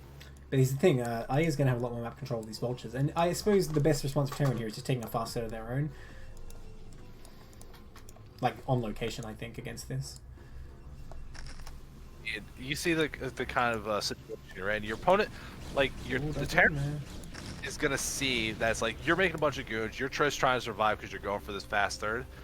Like, I think you just any of those like 5 factories pushes, like just hit them before tech kicks in and just force them to be gateway units versus my tanks. Except with all these high grounds all over the map, I think it could work. Unfortunately, Arya doesn't realize the third is already built. He's going like, yes, I'll stop the probe, but little does he know, it's like just about to finish. Bit of a shame there. But does make a CC of his own, so I guess he actually figured it out just now. Yeah, comes in here and goes, oh, well, 1 probe for your trouble. It's always like the consolation prize. When your Vulture gets there too late, the Nexus has already started, you're like, I guess I'll kill the probe. Like, oh well, I got one. Alright, well, we've seen this plenty of times, and like, it's these things where I'm like always thinking, when I play Protoss, I'm like, where do I expand? I want to expand away from Terran. But every game we've seen tonight, that third base from Terran goes to that middle only. Like, how do you feel if like maybe Arya went for the 6 o'clock expansion instead? No, it's too far away. I don't think it's feasible to defend, because if Protoss has decided they're going to bust you, never mind which base you're taking, like Protoss decides before that, say, they're going to have a shuttle, right? And I think it's too hard to defend both your natural and this area when there's like Zealots going to be dropped in. Like I mentioned in the other game, you have your tanks up where basically where Arya's putting them, they cover the natural as well, because Protoss can't just like run past them and just get clobbered. So you can defend both a lot more easily, I think. That's fair. Prag have an episode over the sea, so confident, so sure when that next base is going to go up, and already sending up to the top left wants to just keep that base lead. Well, it's all thanks to this observer. Yeah, it's a great observer looking at SCC. About this 6 o'clock though, it is a lot easier to take than like a 4th on a map like say Fighting Spirit. So you definitely take it before that. Like once you get it walled off with depots, couple of turrets, like once you have enough forces to move around, like it's pretty easy to hold.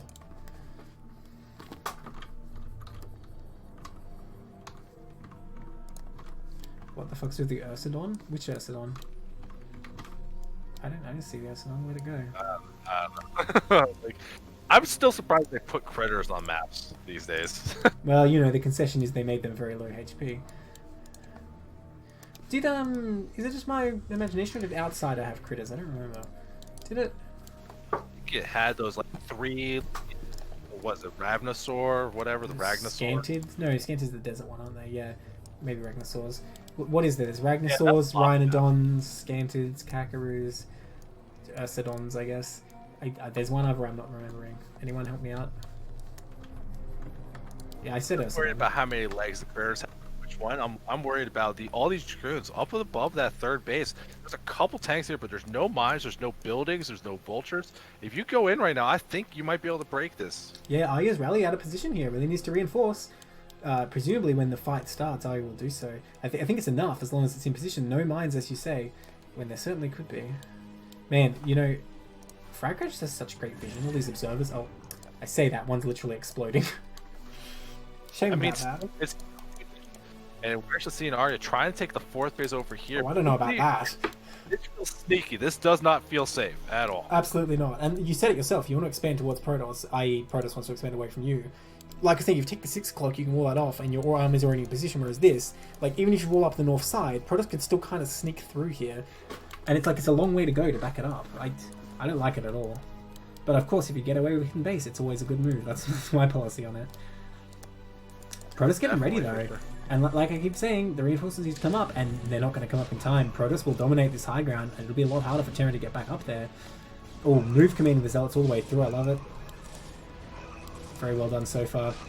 Okay, Terran can siege up here. Yeah, I think Terran barely pushes this back. I don't know. There's a lot of Zealots, though. Yeah, there's just no vultures here. All Goliath and tank. A lot of big damage done. Drew's trying to go down and fight this army off. I'm still not sure if you want to like actually try to go down this ramp or not. Pro's getting so much. Damage I think it's definitely worth just trying to get the CC. But if he does kill all the army, I mean, oh, it seems like he will. I'm surprised. You know, yeah, fair enough. GG there after you lose your whole army. I really thought Terran would like win, but at what cost? But I guess these Zealots just got right on top of those tanks. Just like one of those little things. Arya's build, Arya's game plan, nothing seemed bad, but you're like 2 supply depots on the side of that thing, or a couple mines or something. Just anything to like slow down that push. Yeah, I think mines are really the one thing that's missing, because even if Protoss just clears them for free, they let you know that Protoss is there, and you're like, oh shit, I should send my rally. And that makes a big difference. Because you could see even with that army trying to come up the ramp, like, which is terrible for Terran, like Unsiege coming up the ramp, he still kind of almost beat it. So if he was in position sieged, it would have just crushed Protoss, and especially with mines too. But we're getting to our last game of the night. Last game of the group, it's gone by so fast, so fun. It has. All right, in the top right we have Strom Karlan as the grey still Zerg, and the bottom right it's Frag Crag in the purple. All right, good old PVZ. Look at that crisp good color choice. I support Frag Crag all the way. What if it was random? Or their luck all the way. Well, really, it's just like my easy way of saying it's Bros for Zerg. Of course I want Bros. Like I'm hiding the bias here because I'm trying to be objective. Alright, well, I was waiting for that pylon in base, but it's not happening today. One of these days we'll have like the mini of CPL. Anyone in the chat, like just be the mini of CPL for me. I've always said I want to see a nuke in a CPL game, and I haven't yet. I saw Barisu trying to go for nukes, but I don't think he lived long enough. So hold on, you want the mini of CPL? Like isn't like famous base PVZ that Snow versus who was it? Snow versus Snow versus who? Snow versus who? I think it was Sulky, right? Snow versus Sulky, what, on Whiteout? Was that Sulky? The one base, the Reaver. Base Reaver? Was it Sulky? I didn't remember. It probably was. But yeah, that was a sick game. Oh, look, he's building a gateway. Well, that's something. That's something. I like it. Strom not going for hatch first. You're going for overpool. Pretty standard. No one wants to risk it with hatch first, right? But yeah, not with how good Zelda. Sure, the Snow of CPL is fine too. Either one would be fine. Who is the Snow of CPL? Who's got the best Reaver micro? Crane? Maybe Crane? Do you remember Snow vs Last on Eddie? That one where it was just like the highlights of Reavers killing SCVs.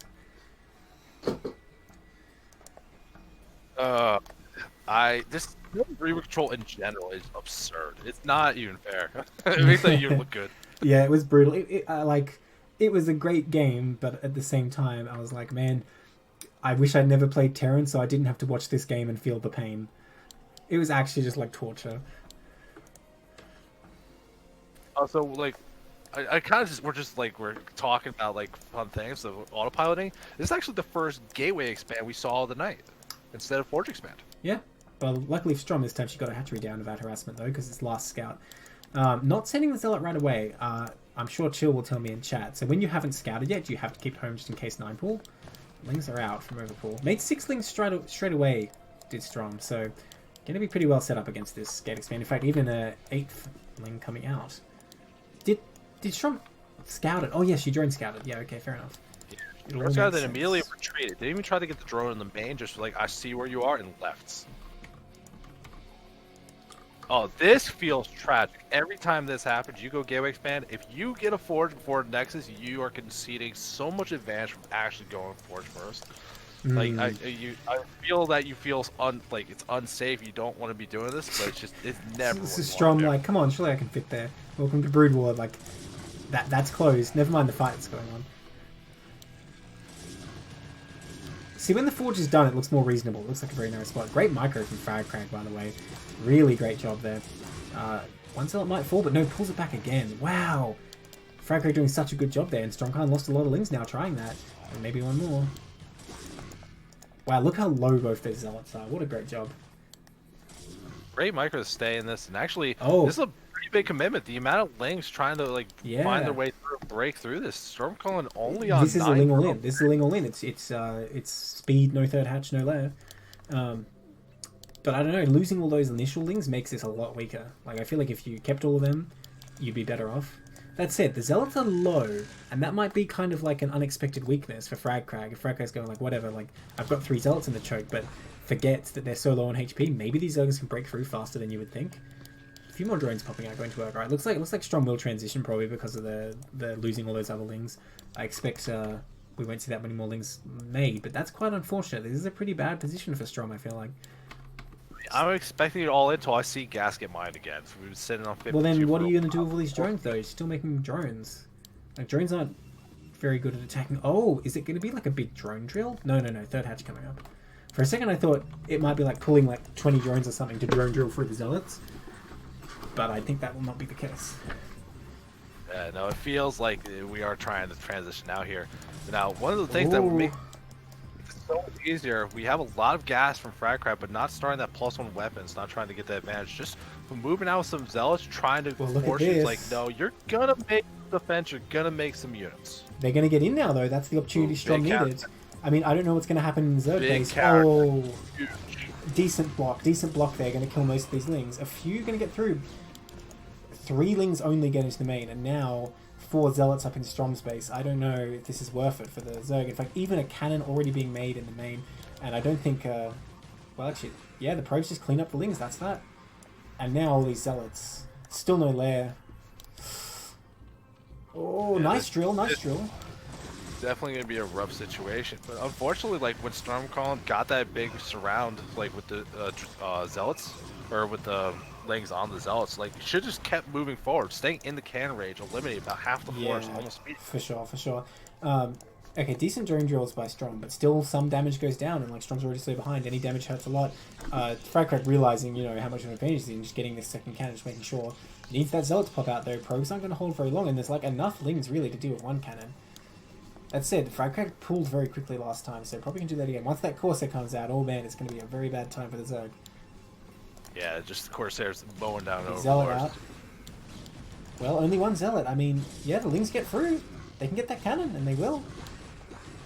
The probes being pulled to try and finish. Yeah, the cannons go down. It looked you were about to be finished, and the Lings did go down, so I think this is well held, but it's not blocking the entrance. All you gotta do is stay alive. Why not block the entrance? Is that mining time really that important? Okay, not enough Lings anyway. Barely not enough. And it looks like Fragcrag gonna hold again. And like I said, now this Corsair's out. This is a real bad time for Zerg. The Hydra Den only just starting. How many Overlords are gonna fall before that's even finished? I mean, the only thing for Zerg to do here, honestly, is just try again with the Lings, because you're gonna lose so much to that 1 Corsair. Well, the Hydra Den being started, but it's like you already lost your Overlords. But look, no gas being mined. There's 2 gas. You can't even make a Hydra when that Den finishes. Yeah, I mean, yeah, they only cost 25 though, so maybe you need the minerals for Overlords first. I don't know. All right, many more Lings coming in. This will be the final round, one way or another, I think. Yeah, I think these Zealots are in a decent position. The buildings are in a way where you have to go through that middle, and these Zealots are at full health, should be able to hold this off. You're even on a whole position. You see the back one, not even trying to get in the fight. These cannons do so much work right now. And the probes pulled as well. Oh, the drill too. That's smart with the Corsairs to drill. That screws up the Zergling so much, and it just gets pro. Look at all that blood. Protoss did not lose a single unit. GG. Great hold by Frag Crag. Yeah, fantastic defense from Frag Crag. Good attempt from Stormcalling. I think when those first speedlings got through, if they just ran into the main and got more than 3 through, would have been a much different game. Yeah, like, it was exciting, you know. Will the Lings get through is always a fun game. I'm sure Protoss love playing that game, don't you? No, we don't. This is why I go Forge Expand. That should be more cannons. I don't care. Yeah, then you play the other game. Will the cannons finish in time when the Hydras are coming? That's a fun game. Oh, they won't. But it's cool. I understand. My favorite game is, did I put enough mines for this recall? The answer is always no. Any Terrans out there, the answer is always no. You need to put more mines. I mean, they're just so cheap. You might as well. Alright, so as you said, that's our last game. Unfortunately. Yeah. Unfortunately, that's the last game of Group 21. Our match of the week for preseason week 1, we're done. Like I said, we're doing 2 per week now. We're going to do one of the lower tiers, one of the higher tiers. So next week, same times, we're going to do that Wednesday, that Thursday block, 7 p.m. Eastern. That's GMT -5. You can look it up. Or just, just be in the Discord. We give announcements. We'll give you that heads up. You're going to be excited to watch it, I promise. Alright, thanks for watching, everyone. See you later.